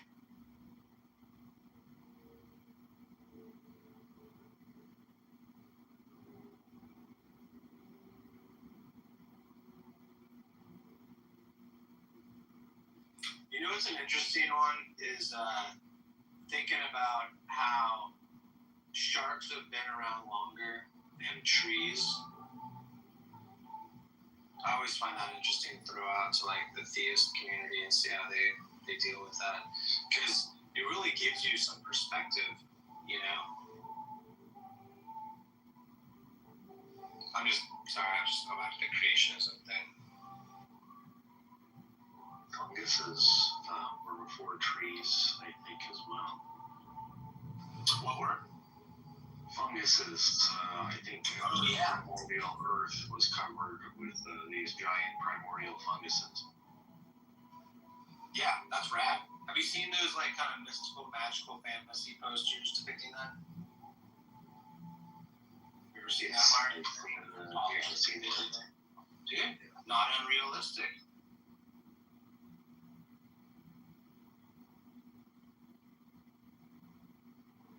Speaking of evolution in abiogenesis, there was actually a really interesting development last year in abiogenesis where forever they were saying that one of the steps they thought was the meteor impact because they knew that the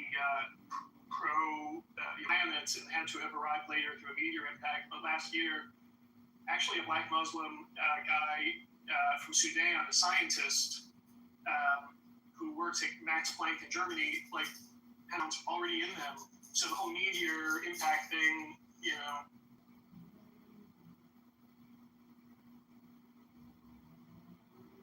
Can you, dude, I hate to be a fucking pain in the ass. Can you repeat part of that? Because I like go away from my. I'll put the link. But last year, so there was this guy, I'm actually friends with him, the scientist on LinkedIn. He's, I forget his name, Akbar or something, but he's at Max Planck in Germany, and last year, using new sensors and stuff, he made a very important discovery, which is that he found a protoplanetary disk, which we already knew about, right? That these things exist that spit out planets, but he found one that was spitting out planets with the prebiotic compounds, the building blocks of life, already in the planet. And for all the way up until that point, the leading scientist, you know, the scientific consensus was that those compounds could not have survived what the protoplanetary disks do, and they had to have arrived later through a meteor impact. They could not have survived like the fiery formation process. But now it was shown that it is actually happening right now. There's a protoplanetary disk that's spitting out planets with those compounds in it right now. That he found with the new sensor. I'll put a link in the chat. I have to find the study. That's crazy. That is freaking like that. Like just like that. Boom. Then you have to shift. Well, because, you know, abiogenesis is like this whole sequence of events, right? And some of which we have really good ideas about and others we don't, right? I think that's a fair analysis of it. But, you know, anytime that it can become more radically simplified like that, it's a great step, for sure.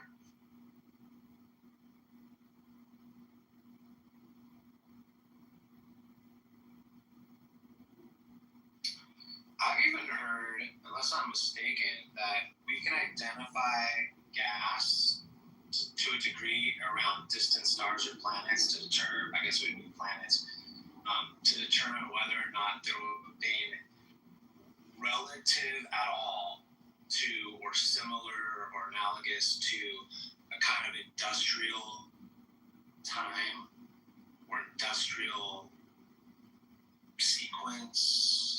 Yeah, a lot of what they do is sense for like emissions, basically. Is that what you're saying? Like a lot of what this. Yeah, without trying to say like humans would produce on planet Earth, because I don't know what level it is, but it sounds like that. There's some truth to that. Well, all I'm saying is that there's truth to the fact that that's one of the methods is to look for signatures. Like to assume that the life there might be like the life here, which is a big assumption, right? And to look for the similar types of emissions, basically. That's all I'm agreeing with.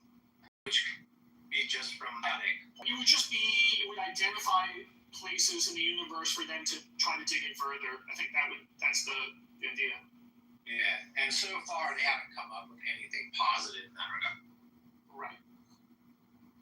Yeah, that's fascinating to me. Like we're to that level that if it came up on the scanners, satire on there being some kind of like animal type thing.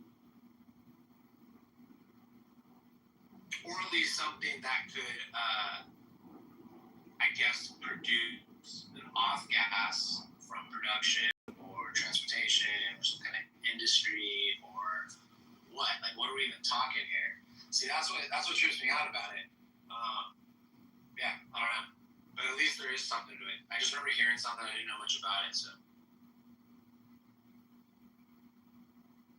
Okay, so I put the link. This is not the study, but I'm guessing that this link probably has the actual study, but this is more of a summary of it from Max Planck, like from the Scientific Institute.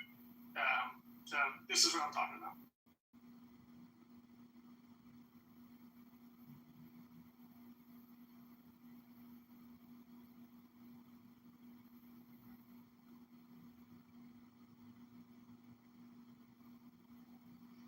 That's the protoplanetary disk, right? Yeah. Like we already knew that planets are formed by these disks that are around young stars, basically, and that's how planets are formed in the universe. So that's been understood for a long time. But the advancement was a new type of sensor allowed this guy to actually find one to kind of disprove a previous theory. The previous theory was that there's no way that what those protoplanetary disks do is so hot, that process, that these prebiotic compounds couldn't survive that. And even though we knew that the prebiotic compounds existed in outer space, it was thought that the only way they could have gotten to Earth was through a meteor impact. There's no way they could have survived the protoplanetary disk formation process, but now it's been shown that they can. That's the advance. Wow, that's awesome. That is so crazy. That's why, like, when you said that at first, I was like, and then we have to shift. Like, that just shifts the perspective, I would think, in science, right? It just makes it one step easier. You know, and I spoke to, there's a great room. You guys ever joined that? What's the guy's name? Whitehill or something? He was a student of Carl Sagan, who holds astronomy rooms here. You know, so I spoke to him about it when the study came out. And he said, it's very nice. It makes it simpler. But, essentially it's, the previous theory was that the planet was formed on day one and that the meteor, comes in day two, and it did eliminate a step. So it's nice that way. But for me, he wasn't as excited about it as I was for whatever reason. So it just confirmed that, like, because that's still crazy, though. Yeah, I don't know enough about that stuff, but just even hearing you say it made me think it was pretty profound. So I guess I'm impressed, Yeah, I thought it was a cool development. Because indeed, there's any way that we can simplify the abiogenesis story or tighten it up with evidence, the better. So this was, to me, important. Yes. Yeah, it kind of just confirmed what the pathway was going toward a little bit better. It's pretty good. Right.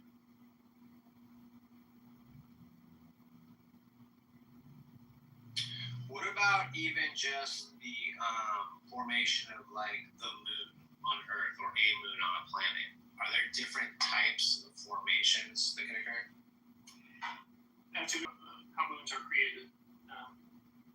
I really recommend this guy Whitehall. He's very old, but he opens rooms kind of late at night, East Coast, U.S. And like I said, he was like a PhD. Carl Sagan was his PhD advisor. And he's a really good guy. Yeah, Dr. Laird. Yeah. He's an astrophysicist. About this study with him was in the context of that, not really about abiogenesis dive.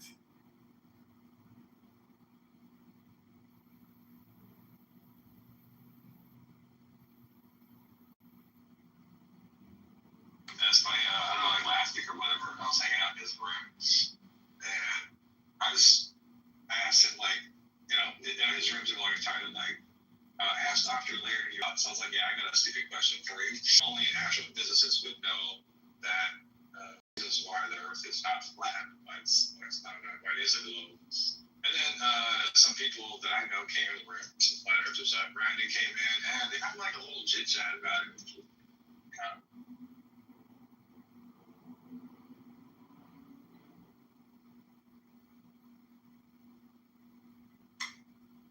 Yeah, Dr. Laird has a lot of energy. He's, for a guy his age, is amazing.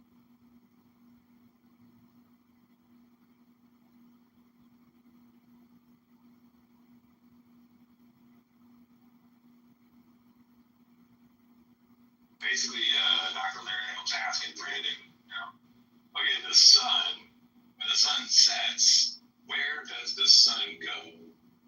That was the basis of his.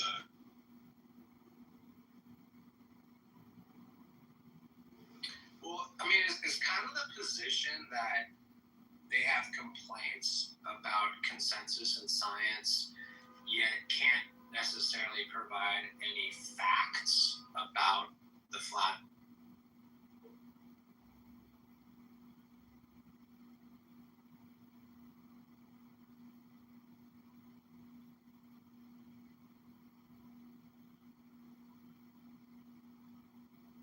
No.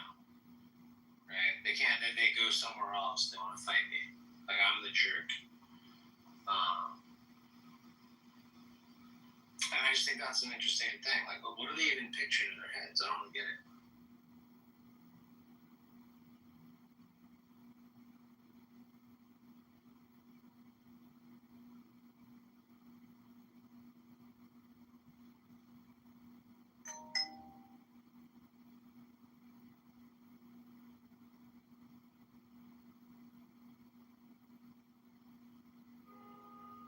Elliot, how long have you been a creationist?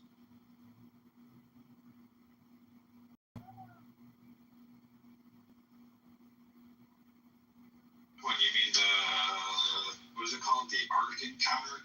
That's the one you're thinking of? Yeah. Sounds like about time though.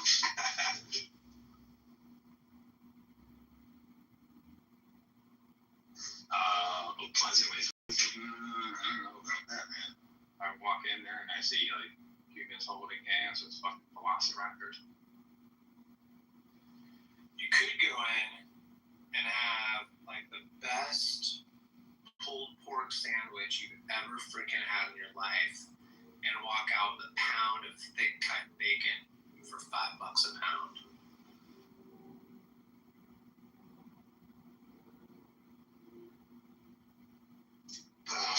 Creativeness on that one.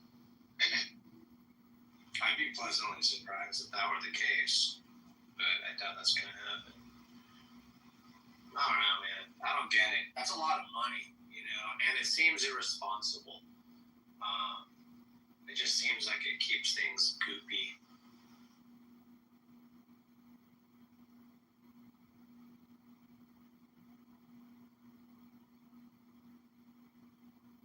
Have you followed that that's an ongoing tax sort of scandal, that they took a big tax loophole from the state and never returned on the deal? Oh, really? Wow. Well, I mean, I don't know what. It's what's his name? Ken Ham? Is that the guy? That's the guy, right? Ken Ham's name. Yeah, just follow Hammett Meta and some of these other, atheists or whatever. They've covered this. It's insane. It's absolutely insane. What they agreed was that they got some tax loophole to pay for this land that they got all this on. They said, yeah, they're going to make all this money. They hyped it all up. They're going to make a windfall. And like year one, they were already like 50% like at the projected amount. And then year after year after year consecutively have been diminishing returns. It's crazy. Yeah, and I mean, some people, like, it's just, what's weird to me is, like, even in movies and TV shows forever, since I was a little kid, I've seen people make fun of Christianity, right? Like, it's been, like, the butt of jokes forever, which is just so amazing to me. And then you grow up and you're an adult, and then you look at everything and you're like, what the fuck? Like, how does this even get this far? Right? Because it sounds like they just did what they wanted to do. They built this dumb thing. They're miseducating people, taking advantage of people, pushing their dumb agenda that's based on LARP and fiction. And then they hit a wall. You know? I'm like, damn. It's a fucking weird story.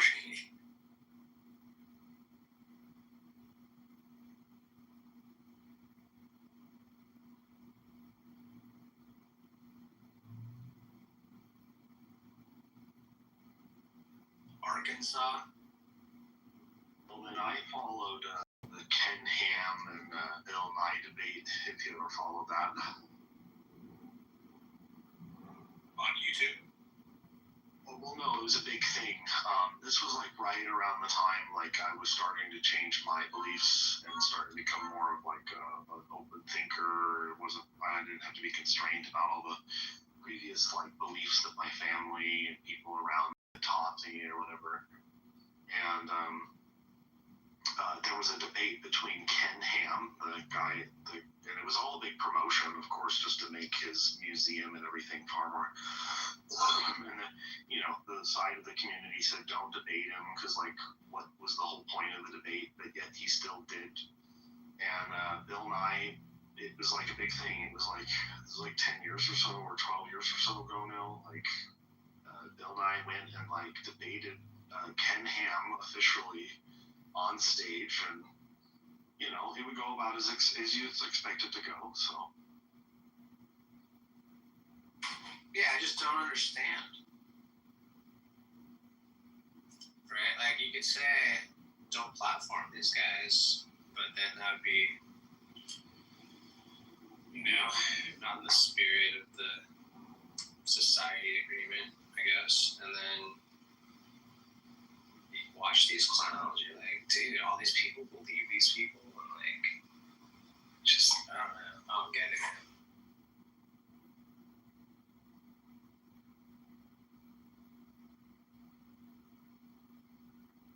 At least,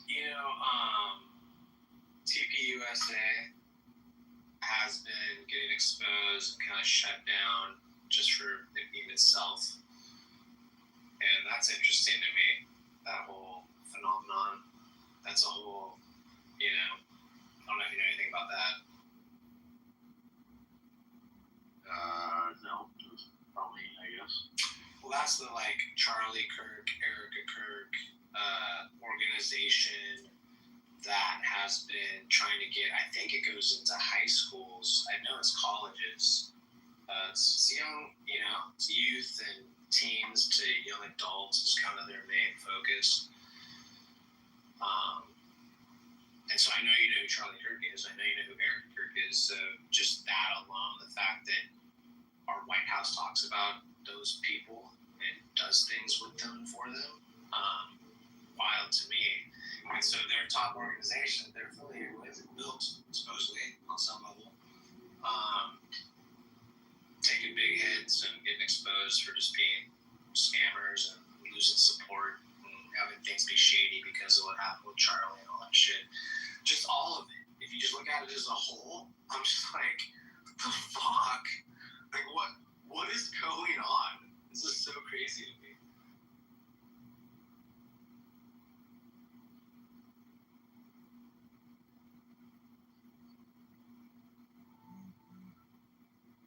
And then, do you know who Dennis Prager is? Yeah, PragerU or whatever, yeah. Did you ever see him debate, like, Hitch? Yeah, I've seen him several times. Yeah, I know of a few of these guys, yeah. Mm-hmm. Yeah, so see, you have more of a scope of understanding of how Dennis Prager rules than a lot of people would if they just crossed PragerU and saw some video that does not feature Dennis Prager at all, and it's just like some goofy model-esque Mervin's Christian guy or something, Yeah, kind of the same vibe. That's the same vibe. That's TPUSA. It's like PragerU. same kind of shit. Well, there are all these crazy Christian nationalists that are running things, so. Do you believe that to be the case? Yeah, right. People who are in power that were just waiting, who are now, in the White House, yeah. Do you believe that Pete Hegseth is a Christian nationalist? To some degree or another, yeah. Mm-hmm. Do you believe that Michael Johnson, Speaker of the House, is a Christian nationalist? I don't know about that one. I don't know. He's part of the purity ball phenomenon with fathers and daughters. So, if that's an indicator. Checks out or whatever, right? So. Yeah, it checks out, dude. Like, he just, like, it's really interesting, man, watching this. And I agree with you. I mean, obviously, I'm like devil's advocate right now, but I want to know if I'm talking out my asshole or not, And I don't know.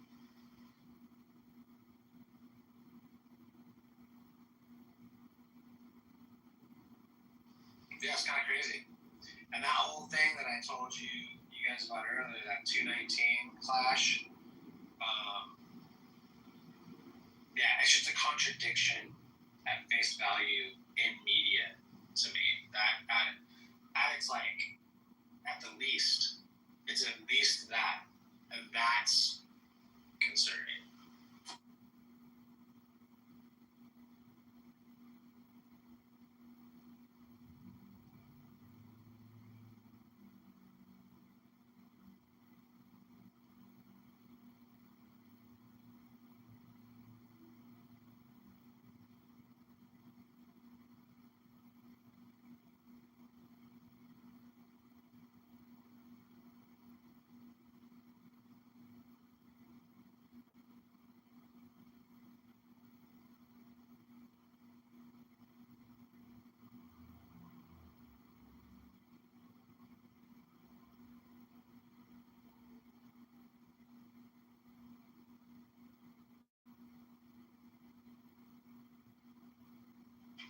Do you know anything about how many times mammals have been to and or fro the land and back? Mark? Or anyone?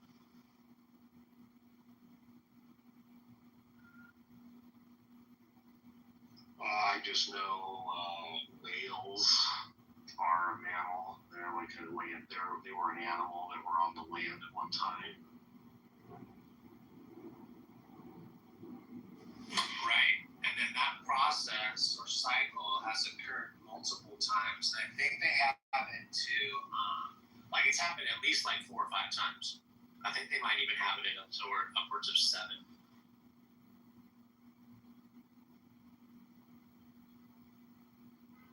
If I'm not mistaken, I'm going off of memory. I could be fucking fucked in the head. Delusional. But if that is the case, I think that's these are the things that I choose. That's why I say it's kind of weird just thinking for timescapes that we can't.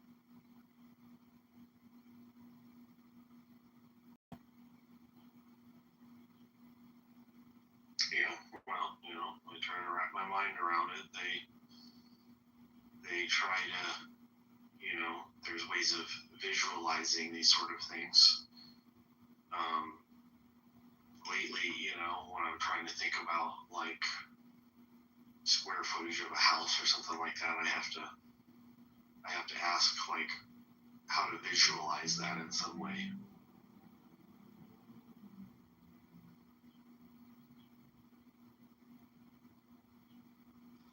Yeah, that's sometimes the most difficult part is figuring out like how. Yeah, trying to go, okay, how do I conceptualize that? What's the best approach? What should I be focusing on? All that shit.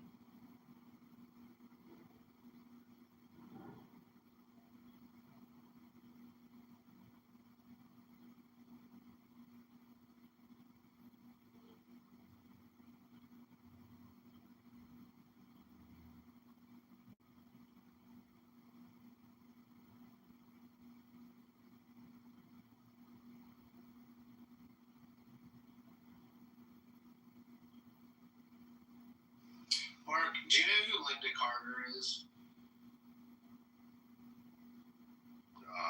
Sounds a little familiar. From the original televised Wonder Woman, like 1970 something. Nicholas, you're back. We were asking you questions earlier. Oh, yeah. I needed to go. But more importantly, Linda Carter, am I right? Hey, go ahead. Oh, that's it. I just think it's funny looking back on shit, going, damn. Like, she did not have Mar-a-Lago face. She did not get any implants. I don't think that in that era she would have had a boob job. I don't think so at all. Yeah, just interesting. And that's just in like 40 years, or whatever. Yeah, it's getting trippy, dude. All the AI shit and all that.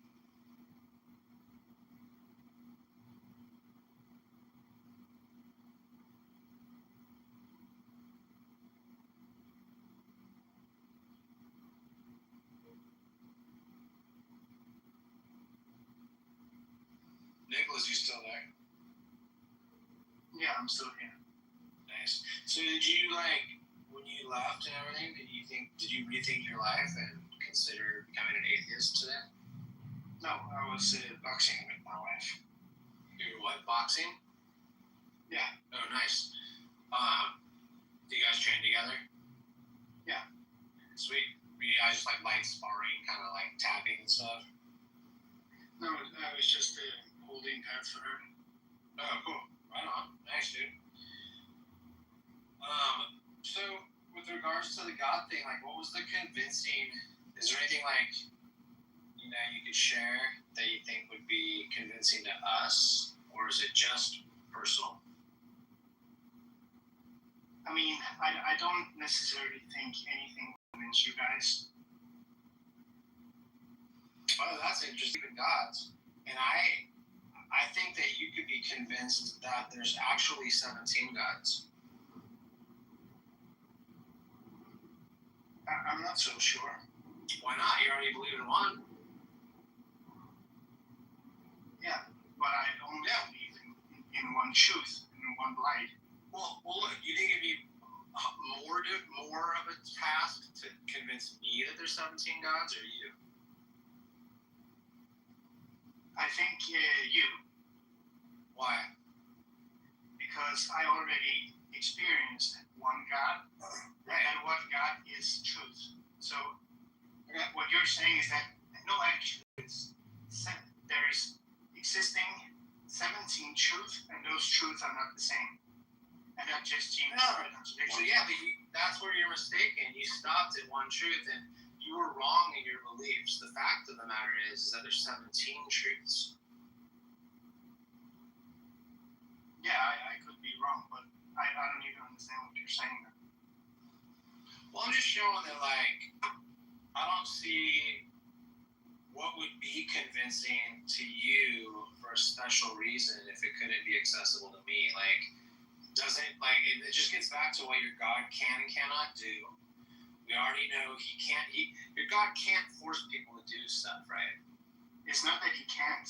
He can, of course. He can. Right. And even if he did, he would be well justified in doing so, right? I wouldn't say so. Why not? You're telling me that your God... Go ahead. I'm sorry. Yeah. Yeah, so the reason is if God claims to be love, and love exhausts every other option before turning away, and I would say love doesn't even turn away. Love never turns away, but it will not force anyone into being in communion with it. Right. Okay. So it's not so much about forcing. It's more about choice than it is about force. Yeah, because God's ultimate choice was for example, whatever comes out of me is my nature in some way. So yeah, we agree. I agree with you. So my characteristics is what is coming out of me. Yeah. So if God is what he claims to be and what I experienced, love, absolute love, I cannot see that God could be forcing anyone. It's not that, yeah, I know. Yeah, God doesn't but force people to do it's stuff, it's just a weird question based on my belief about God. Well, look, I'm just saying, like, it's not, you already agree that God can force people if he wants to, right? Yeah, but I would frame the question differently. What? No. There is no question. There's no question. There's no debate. God can force people if he wants to, right? I'm kind of torn on that one. I don't see how you could say, because earlier you seemed to say that, and now it sounds like you just don't like how it sounds. Yeah, I don't like how it sounds, and therefore I change it. But why? Why don't you like how it sounds?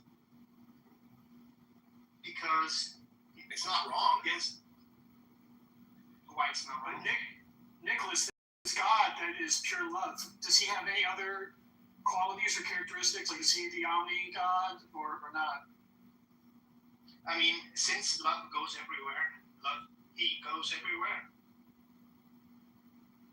So even to the darkest place, God's there because love goes everywhere. That's how his omnipresence works. How's that work with the 2010 Haiti earthquake? You saying God's love was there? So 200,000 people. So in the same way, the story about the Good Samaritan. So we have these, who was just controversial by himself, being there. The Samaritan, he helps the guy, and he's willing to get dirt on himself, blood on himself, whatever he needs, and he gives everything he has to that guy, which he doesn't even know. He doesn't speak about doctrine. He doesn't speak about believing in this and that. He just helps the person before anything else. So he doesn't even say so it's your own fault you're laying here. He doesn't teach him anything. He helps him before anything else. And I think that kind of love transforms people more than just speaking to people and motivating people to do something different. I think love transforms more than anything else. This is part of kind of like the assessment we were doing earlier, and Elliot was leading the dissertation. He had some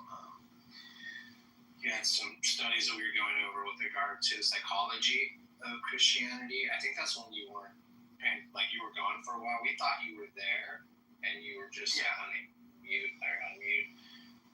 But it's this falls in line with what that study was showing. It's interesting.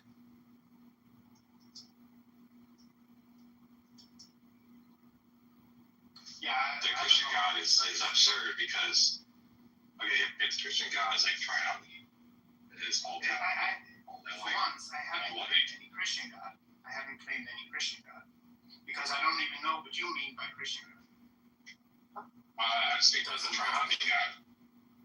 Yeah, but triune God doesn't mean anything if you don't. No, I didn't say triune. I said triomni. Not triune. Triomni. Yeah, but triomni doesn't mean shit. It does mean something. It means God is all powerful, all knowing, and all loving, or perfectly good. Yeah, but how do you come up with that concept? Why is that? That's what the Christian God is. Classical theist. So based on your interpretation about what a Christian is, he has to believe in those three. Well, is that? I just have to believe that God is love. No, I just say that. Is your God Yahweh? Yes. But the Bible, right? Yeah, but again, Yahweh is a name. Hold on. Is your God the one in the Torah? Is that your God? Yeah. So my God is the one. Okay, hold on, really quick. I just have one follow-up question. It's really quick. Just want to make sure I'm talking about the same God. So so is your God jealous? My God is the one Jesus revealed on the cross. Is it jealous? So the best revelation we have about God is Jesus. Is your God jealous? On the cross. Yeah. Is he jealous? So you don't know if he's jealous. I know exactly what you mean. Well, because you're pointing to a reference in the Old Testament. Just answer the question. I'm answering your question, but you refuse. Okay, here, I'll need you to answer yes or no. No. What would he be jealous about? If God is Yahweh of the Torah, you said yes, and that God is described no. And I changed my answer to no. I believe in the God Jesus revealed. Do you believe in the And God? I believe there's a difference between Yahweh of the Torah. I believe there's a difference in how the Torah came about and how the New Testament came about. Okay, so it's a different God?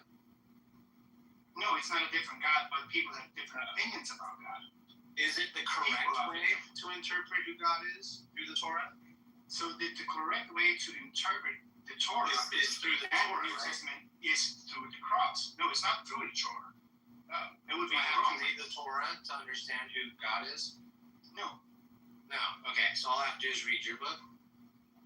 My book? No, you just have to meet God. I don't need to read it. So, for example, for you to know me, would you have to be reading a book about me or to say hi to me? I'd have to know you, talk to you, probably play ping pong, drink beers, some shit. So that's how you get to know somebody. You don't get to know somebody by reading about them. Yeah, okay, so do you know God? Yes. Okay, that's how I came to faith. Yeah, so you know God, not so, but it's the same God, it just happens to be the case described in that book. Yeah, so I believe that Jesus revealed that God. I'm sorry. I know. It's like, come on, bro. Like, come on. You can ask me if I believe that the Bible is God's word. Okay, hold on. Do you believe that the Torah is describing the same God that you believe in from the New Testament? Yes or no? Yes. Okay, so Yahweh of the Torah is jealous, correct? No. Oh, okay. Let me just demonstrate. But you don't have to read it. I know the text. Oh, yeah. Okay, so then you don't believe in the Torah God? Yes, I do. But I don't believe in your. How do you know? Wait, how do you know you believe in the Torah God? Because. Because what? How do you know? How can you tell? How can I confirm that? Because so far, I've given you things that you disagree with from the Torah. So I don't disagree with the text. I disagree with your interpretation of what it means. No. I just said, is he jealous? Yeah, and I said no. Yeah, that's not actual. Yeah, that's not factually correct. It is factually correct, but you're just misunderstanding what it means. God says he's jealous right now. No. Look it up right now. He says clearly I'm a jealous God. Oh, okay. So then we have to go. So my hang-up is that what does it mean that God is jealous? He's a liar. He's a liar? I'm asking you, what does it mean that God is jealous? When God says I'm jealous, I'm a jealous God, what does it really mean? Oh, it doesn't mean what he says he means when he says it in the Bible is what you're saying. I mean, actually, he don't use the word jealous anywhere in the Bible. That's what Christians do. They take the words and they change meanings. But I mean, we've already noticed that. This is what anybody. Why should anybody? Because of the New Testament's claim. That's why. So the New Testament's claim is that God sends his only Son to die on the cross to show who he was. And Jesus, based on the New Testament, is the exact imprint of the Yes, it is. Yeah. No, it's not. No, it's not. Right, I agree. Exactly. It's not in the Hebrew Bible. Okay. The Hebrew Bible doesn't tell you that you get to interpret its scriptures through the lens of other scriptures. It's not a thing that you get to do. Say that again. I mean, nowhere in the Hebrew Bible does it allow you or say that you get to interpret the Hebrew scriptures through the lens of other scriptures like Christianity.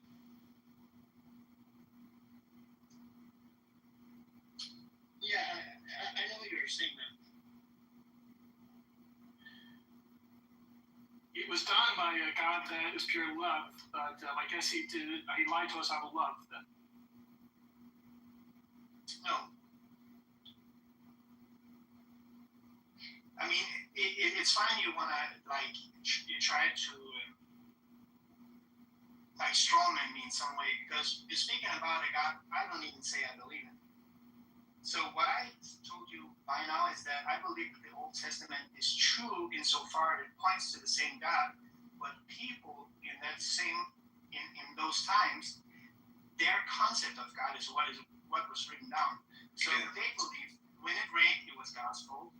When it stopped raining, it was God's fault. When they had food, it was God's fault. When they didn't have any food, it was God's fault. When they died in a war, it was because of God didn't let them win. And when they lost and when they won, it was because God told them. But when they were loved, that was for sure God's fault, right? In reality, right? No. So the thing is that the Old Testament.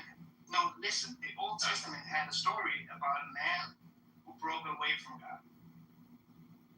Right? That's how it started. Okay. Based on the Bible. The Old story. So insofar. Is it Job? No, we're talking about it. Oh, that's the first book, isn't it? No. Yes, it is. Job is the oldest book. It's the oldest of version. Yeah, it's the oldest book. So Job comes before creation? No, Job is the oldest book written. It was written Okay, before so you're Genesis. saying that the story of Job is older than the story of creation? Yes. Okay, that's fine. At least as far as I don't see how that works documented. Yeah. Yeah, I know that. It's dated earlier, Nicholas. Well, and I could get super technical, but no, because there's a lot of creation stories. So there's creation stories before that. So whatever. Yeah, but when somebody talks about a creation story, usually they go to before there was a creation. Right. So are you talking about like when the angels? Do you believe there's a war in heaven? I don't know. Do you believe Lucifer's an angel? Yeah. You do? Okay. So did he live before the human? I don't know. Well, let's figure it out together. Do you believe I don't think Lucifer was present in? Okay. All right, that's fair. So what I do believe is that man turned away from God by putting trust in somebody else than God, and therefore they would. When was that? Shame in the garden. Oh, okay. All right. So Okay, that's not how species arise. Species arise as a population over time. As a population, species don't arise from a single mating pair. That's false, Nicholas. The other thing too is when you say like, and this is probably no. I have a way more. I don't believe. Okay, then we both agree that it's false. Yeah, it's a story, but it's not true. Yeah. The other thing I was going to say though, that I wanted to say, Nicholas, just hold on a second, dude. The other thing that I wanted to say, and this is probably the thing that I hate the most, and to a lesser extent Judaism, but in particular Christianity. Christianity trains you, the Christian, to doubt yourself, to not trust yourself, to not believe in yourself, to think that you are less than, you are a sinner, you are weak, you are nothing, you are a fucking ant to be squashed. You are not deserving, you are not worthy, you are not valuable. That's what Christianity teaches you, Nicholas, and that is a vile and pernicious. If that's your understanding of Christianity, I can't take it away from you, but that's not how I see it. So, again, okay, well, you're not even disagreeing. Christianity. I didn't Christianity.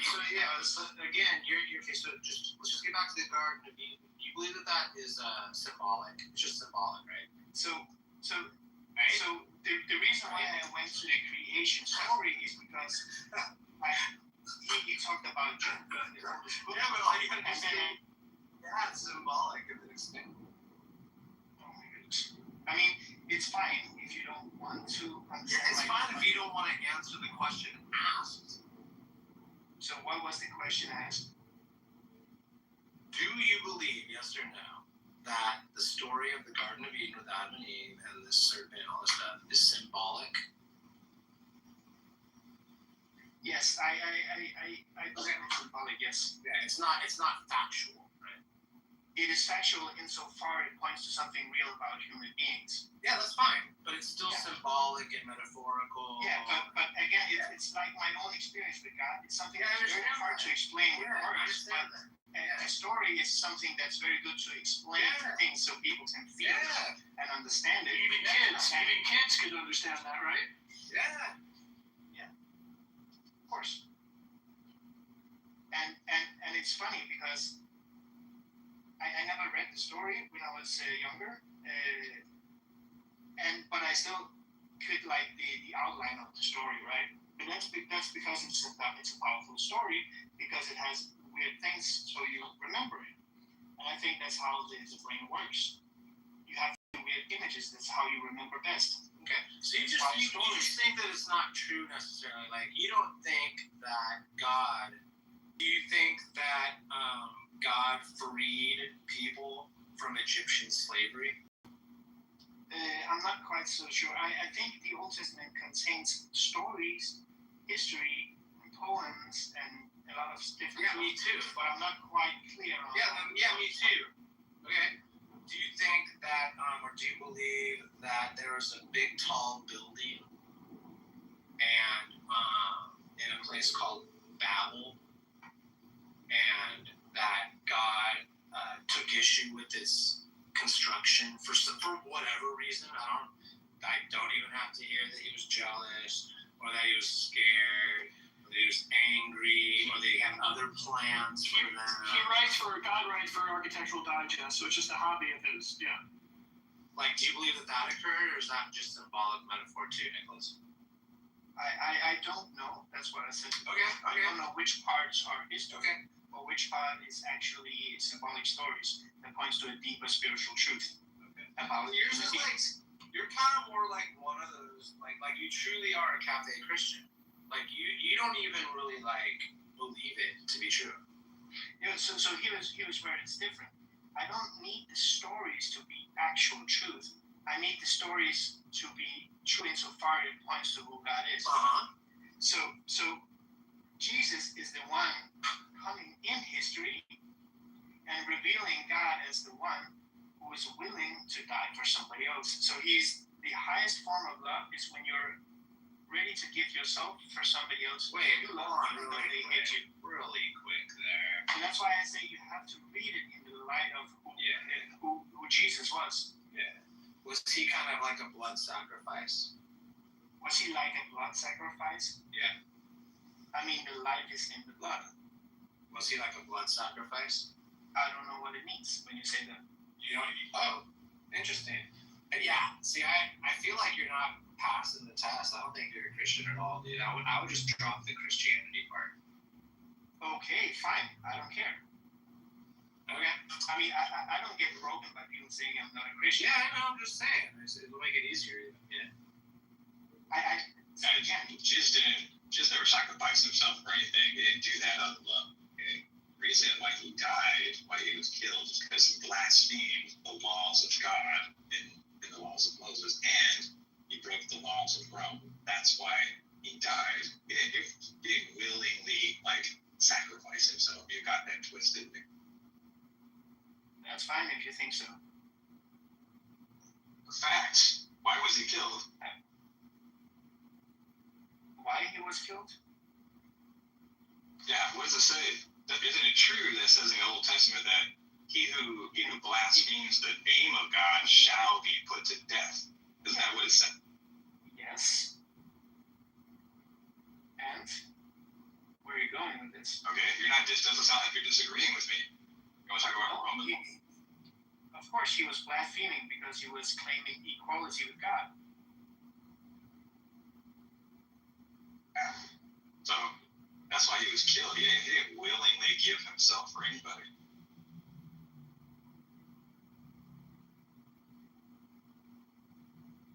I mean, let's just stay with the fact that he died, right?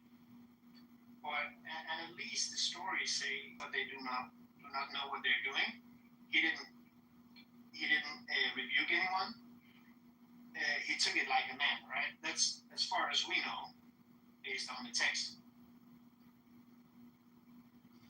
So he did. And I'm sure when Tyler asked him, like, who he's the king of, you know, he pushed it out. Instead of doing what's written in the Messianic prophecies, that the Messiah will be a king who will rule over Israel. He didn't say that. He pushed it out. But he also says that the kingdom is come. It was one of the first things he said when he came. Yeah, what does that mean? So what?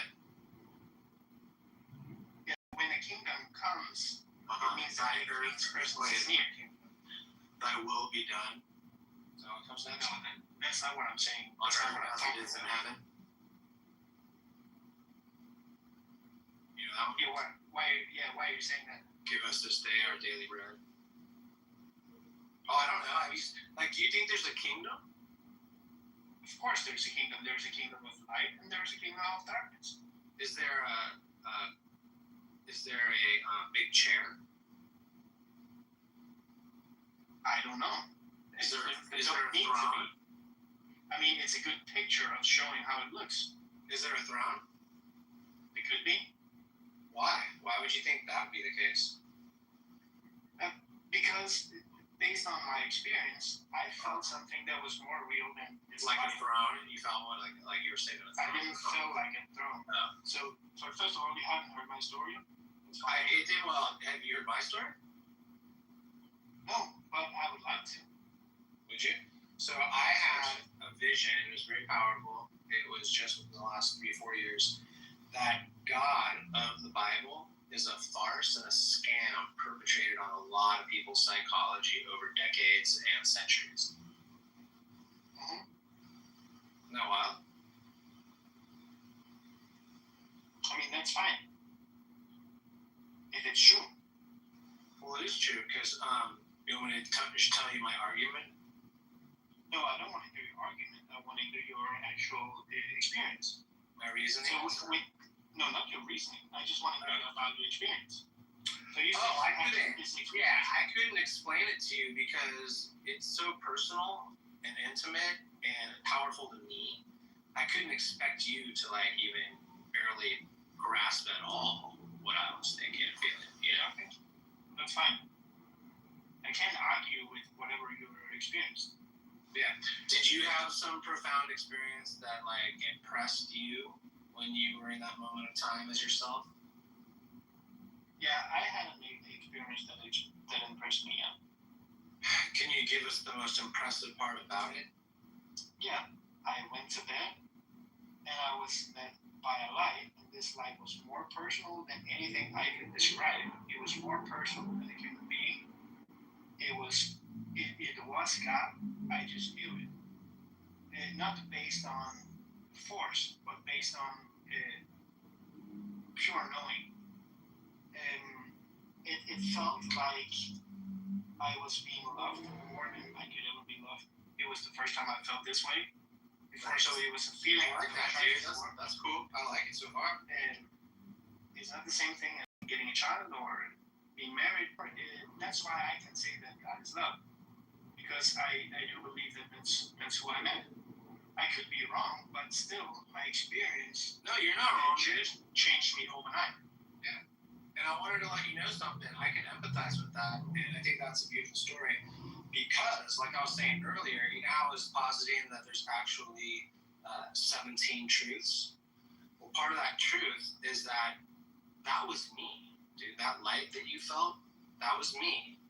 Because I'm managed by the 17 beings.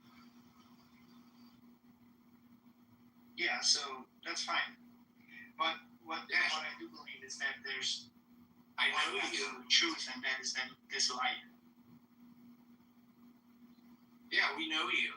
We've known about you through like just kind of spiritually, you know?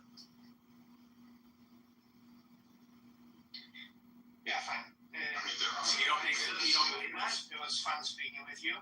I mean, okay. Well, I mean, is it true or like I don't know? I mean, I I prefer not to waste my time, and I think you guys waste a lot of people's time. So, Okay. Thank you.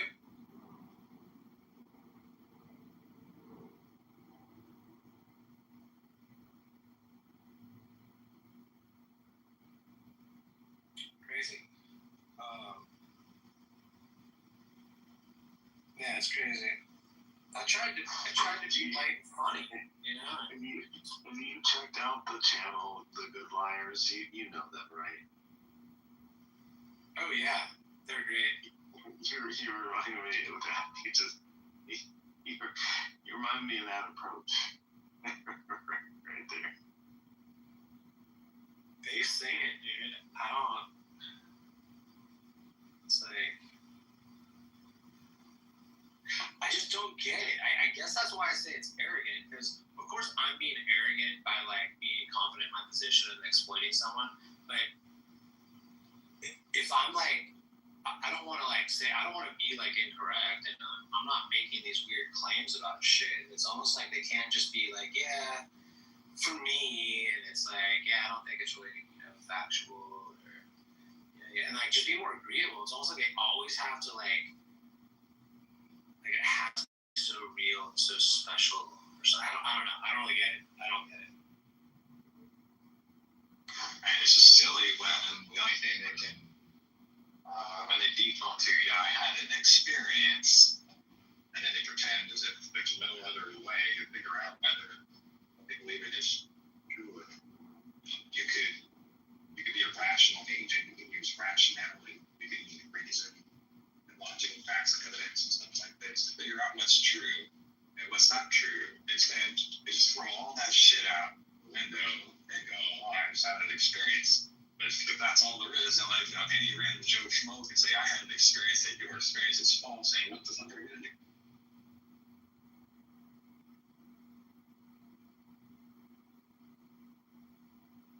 Yeah, that's why I try to get him to like, all he had to do is kind of concede and laugh at my joke and my comic strip.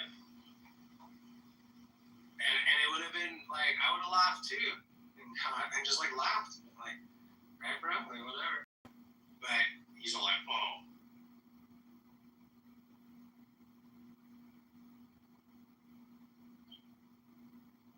It's so serious. Like, it really trips me out. This is the real deal. These people actually do, and there are people out there that really do, even though there's trolls and there's posts and all that shit, people really do believe this shit. Like, it is true to them in their worldscape or whatever, right? Was that you? Who was like assuring me that people actually do believe this stuff? I might have said something like that. I wouldn't say that's true, but all people that claim people believe it. Right. They're actors, posers. Yeah, like the people we talk to on here, even if there are a bunch of actors and posers, right, or just jokers, or like guys that are like on the fence, and it's kind of obvious, but they have to play a role, or whatever it is, different motivations. Overall, there are some people that you encounter here that actually really do believe this stuff, for whatever reason it is.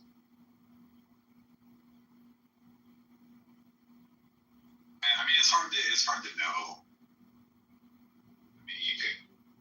I suppose it's fair to make inferences from what they say and how they behave and stuff like that. I suppose that's fair, but it is still kind of hard to figure out like who's the poser and who genuinely believes that like God talks to them, and some person is a being of pure love, and they have like some deep special relationship with something that they can't even. Which is fine. Look, dude, I do. I can't even see my own guts, right?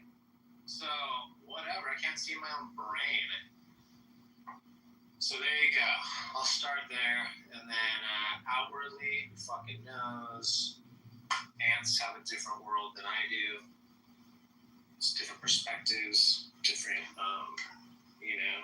different realities, different physics, all this shit.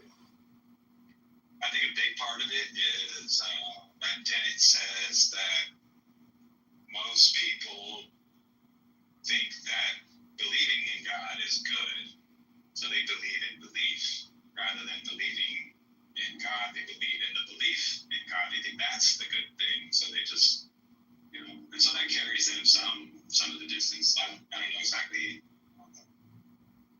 Well, honestly, I'd have a lot more respect for them if they just came out and said, "Look, I find some utility in this, and it works for me," kind of thing.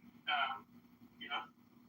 Yeah, that's always been my position, dude. If I can establish that out of the gate, which a lot of times I do, I even like, because, and I'll even preface it, because it can be a hard one to broach, right? Because you kind of almost got to say, hey, this could be the most insulting thing I say to you in this exchange. I don't believe that you really believe this stuff, right? And if you do, or if you want to just come clean and go, it works for my family, it helps us be better people in our community, it gives us some structure, calendars, we like the events, socializing, community, all the things, right? If you just come out and said it, I would have a lot more respect for factually based.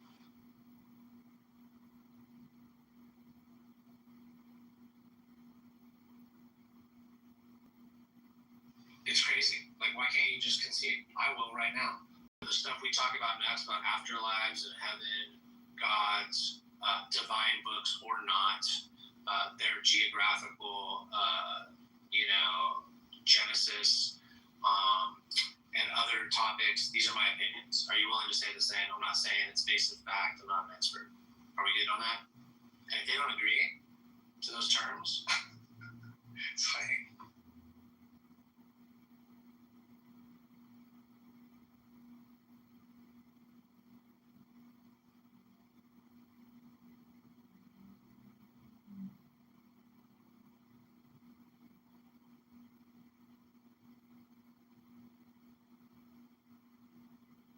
I mean, it seems fair. It's pretty general too. Yeah, there's nothing unreasonable about that.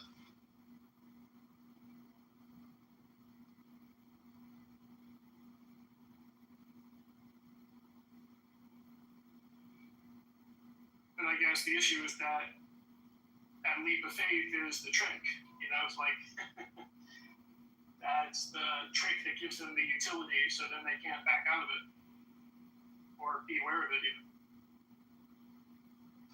Wait, what do you mean? The faith is the utility? Well, in order for them to admit that it's primarily a function of utility,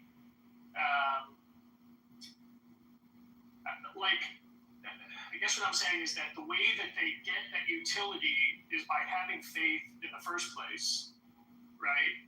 Arguably, right? So it's like they cannot be self-reflective about that.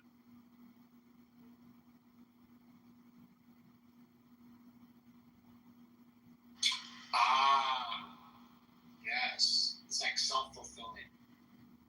Yeah. But that's why they can't just come out and say, I do it for utility. It's because the faith is like the thing that gives them those good feelings, basically. That they're calling this utility, this positive utility.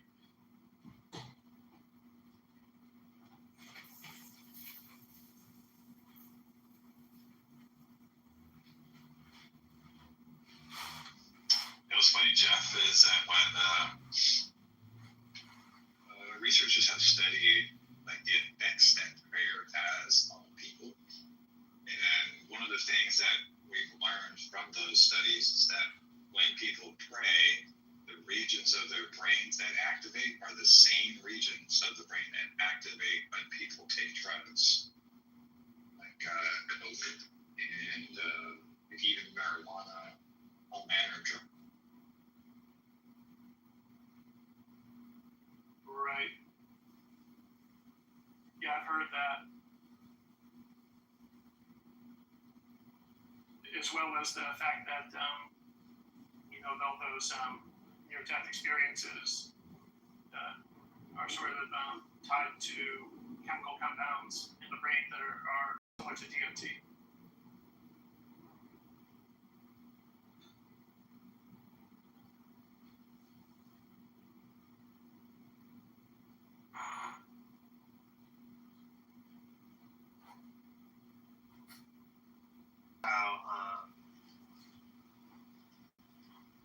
God is correlated by people who believe in that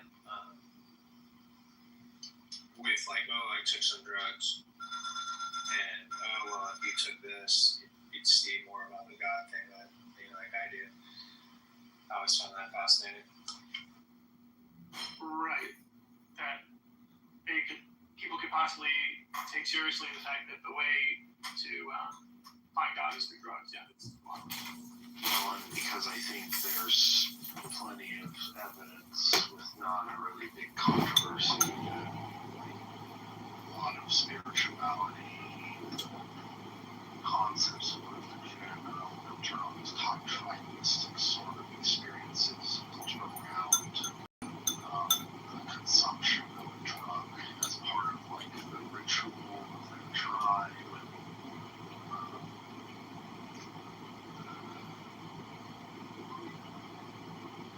The experiences that you get from the sort of substance, etc., etc.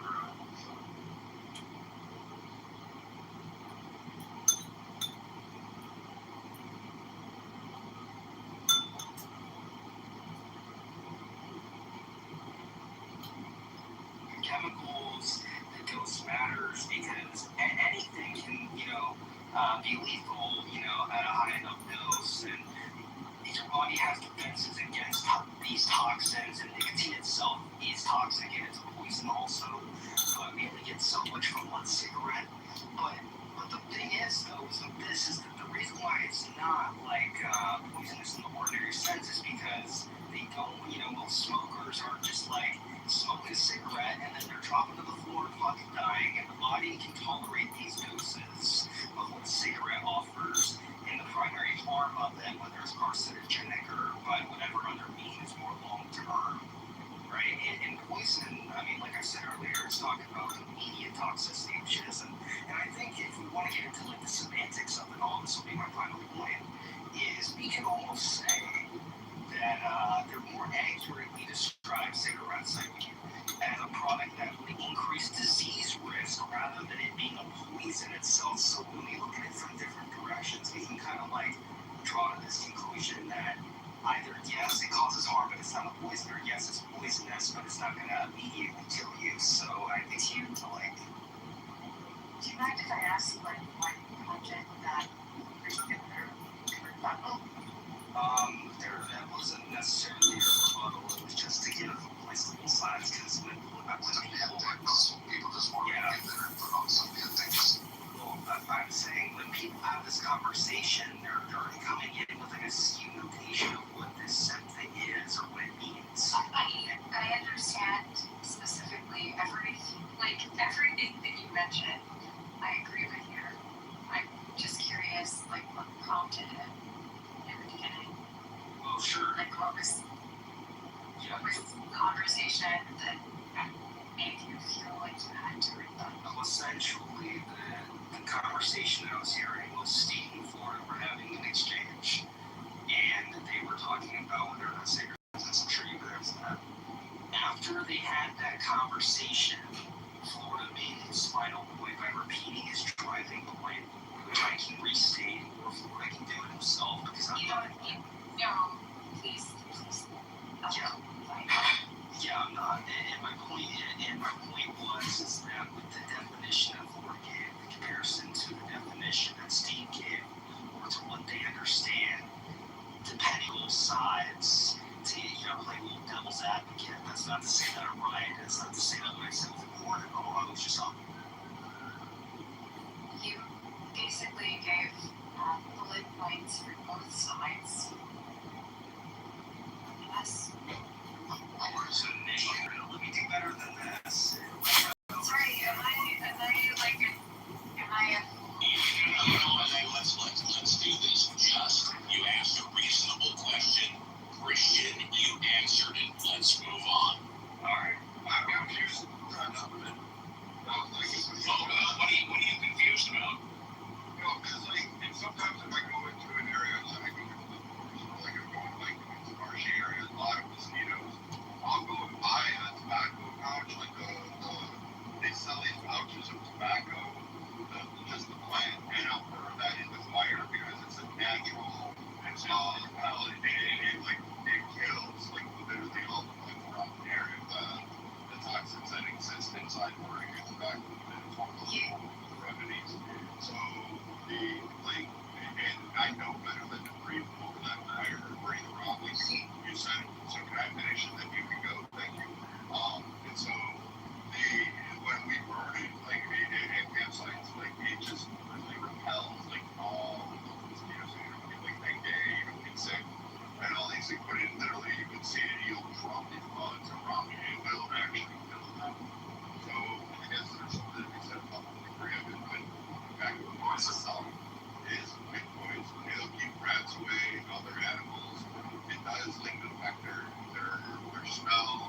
sucks them into the bottle, and they're unable to escape after that. Very cool. Thank you. Okay, I guess. You wanted to talk about trapping critters. You got it. You said what you wanted to say, right? Steve, you can't assume that a woman that speaks as slowly as her, understands what foods are healthy or unhealthy, which is I was going to say, I thought we were talking about warning labels and whether food is healthy, but if she wanted to take a minute and talk about trapping critters. I was only referring to that because. No, I've got no problem. You don't have to justify it. It's okay. It works. It actually works. Sorry, can I go No, you don't need to apologize. She's the perfect target market for the fucking red, yellow, green light. Thank you. Oh, ouch. That hurt even.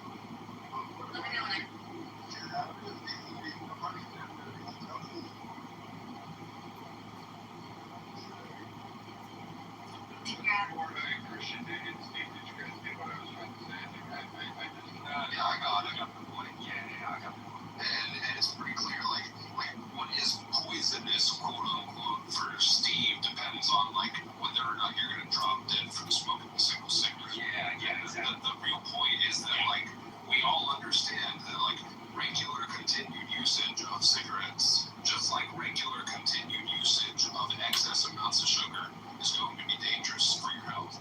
Yeah, in Florida, I'm looking at it from a different point of view than you are. I understand it appears you're looking at it more from a consumer practical point of view. I'm looking at it from more a legal, litigious point of view. If someone wants to come out publicly and say too much Captain Crunch is going to cause health problems with your children, and they don't specifically have the actual evidence to back it up, I strongly suspect that the makers of, Procter & Gamble or General Mills are going to be filing a lawsuit against whoever said it. I don't mean to minimize what you're saying, but you have to be very careful in today's litigious society about accusing any product of being poisonous. That's all I'm. But that's the role of the FDA, right? And it's going to be hard for General Mills to file a lawsuit against the FDA. No, there you're wrong. Sir.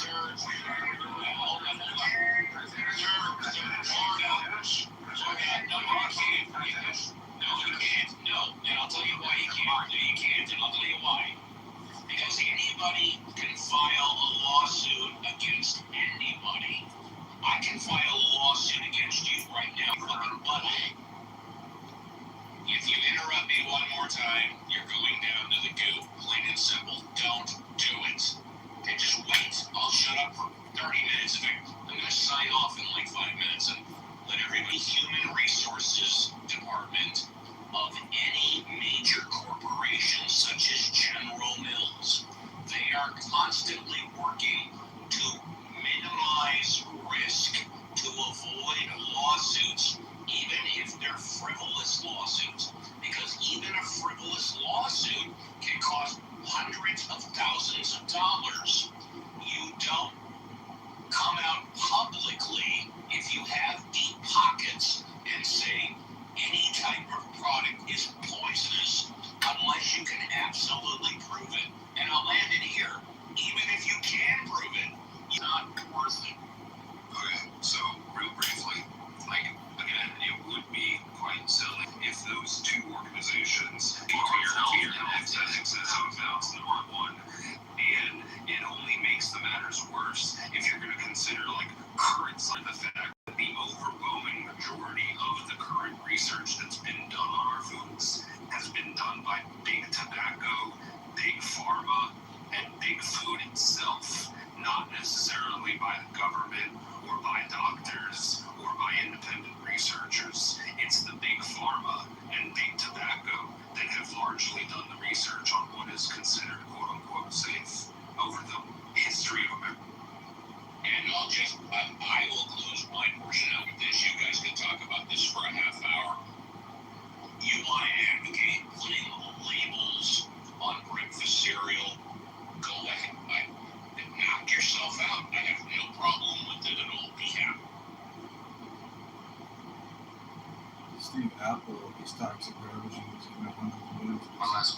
opportunity goes, man. This is such a legislation. You're asking me if I would oppose legislation putting warning labels on breakfast cereal. I do not oppose putting warning labels on products that are dangerous. In fact, I encourage it, such as alcohol, such as cigarettes, such as gasoline for your car, which contains benzene, which is a dangerous, cancerous additive to make things flow smoother. 200 micro units for every million or something like that. There's an acceptable level of benzene that's allowed to be in gasoline, just like nicotine. Pure nicotine is poison. I think it's cancerous, but I'm not sure. But when you have an acceptable level amount in cigarettes, it's allowed to be there. So I am in favor of legislation that supports warning labels on dangerous products, which alcohol and cigarettes, but to put warning labels on breakfast cereal, I would be against that, yes.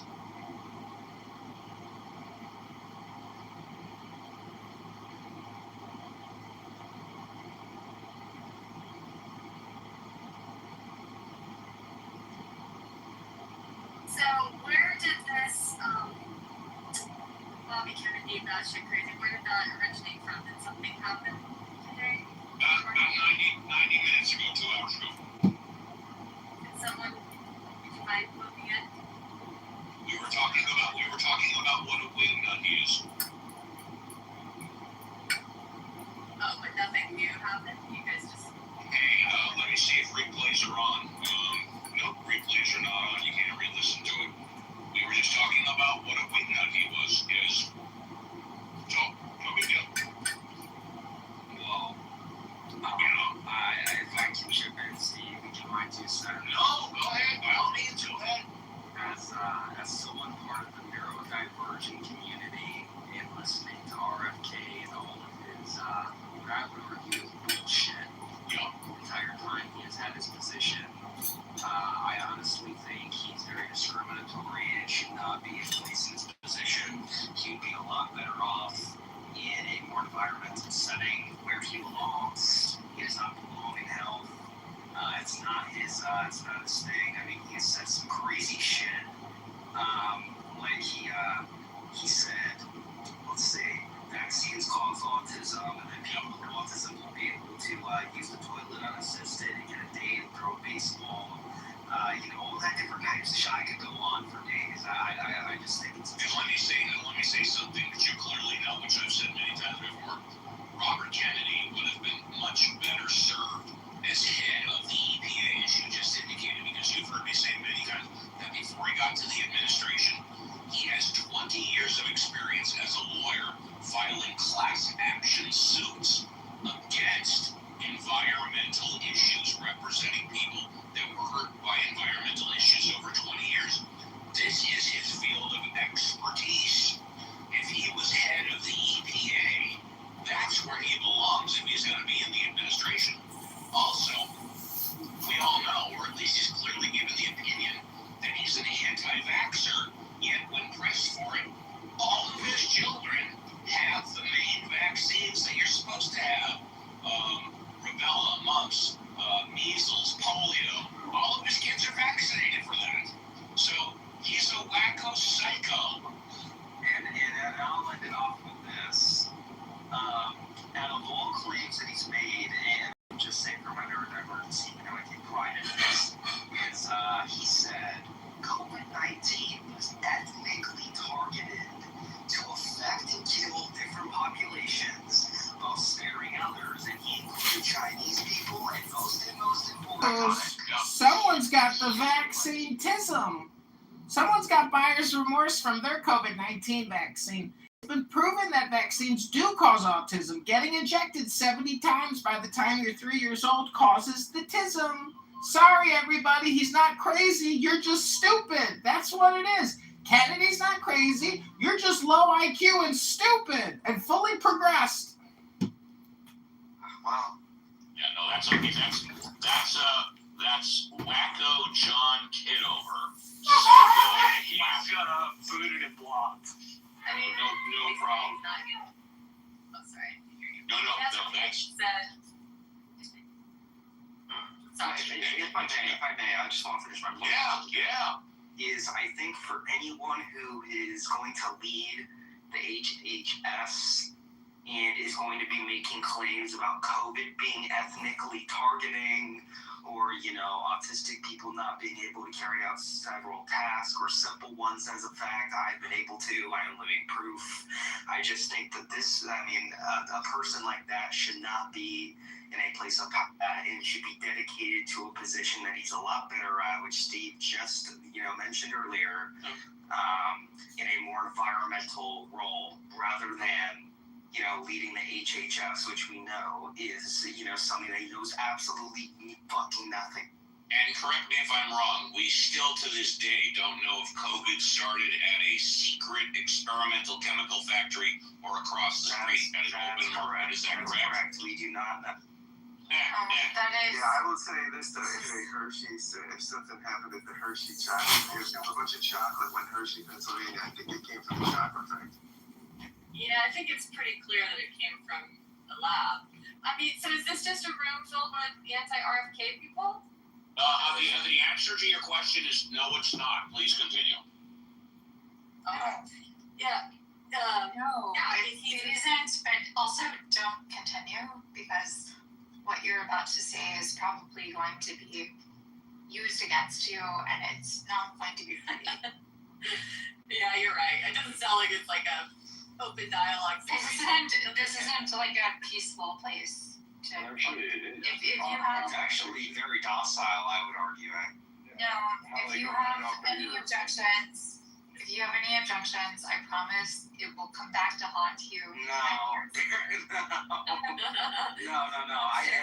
And Holly, I'm gonna be straightforward with you.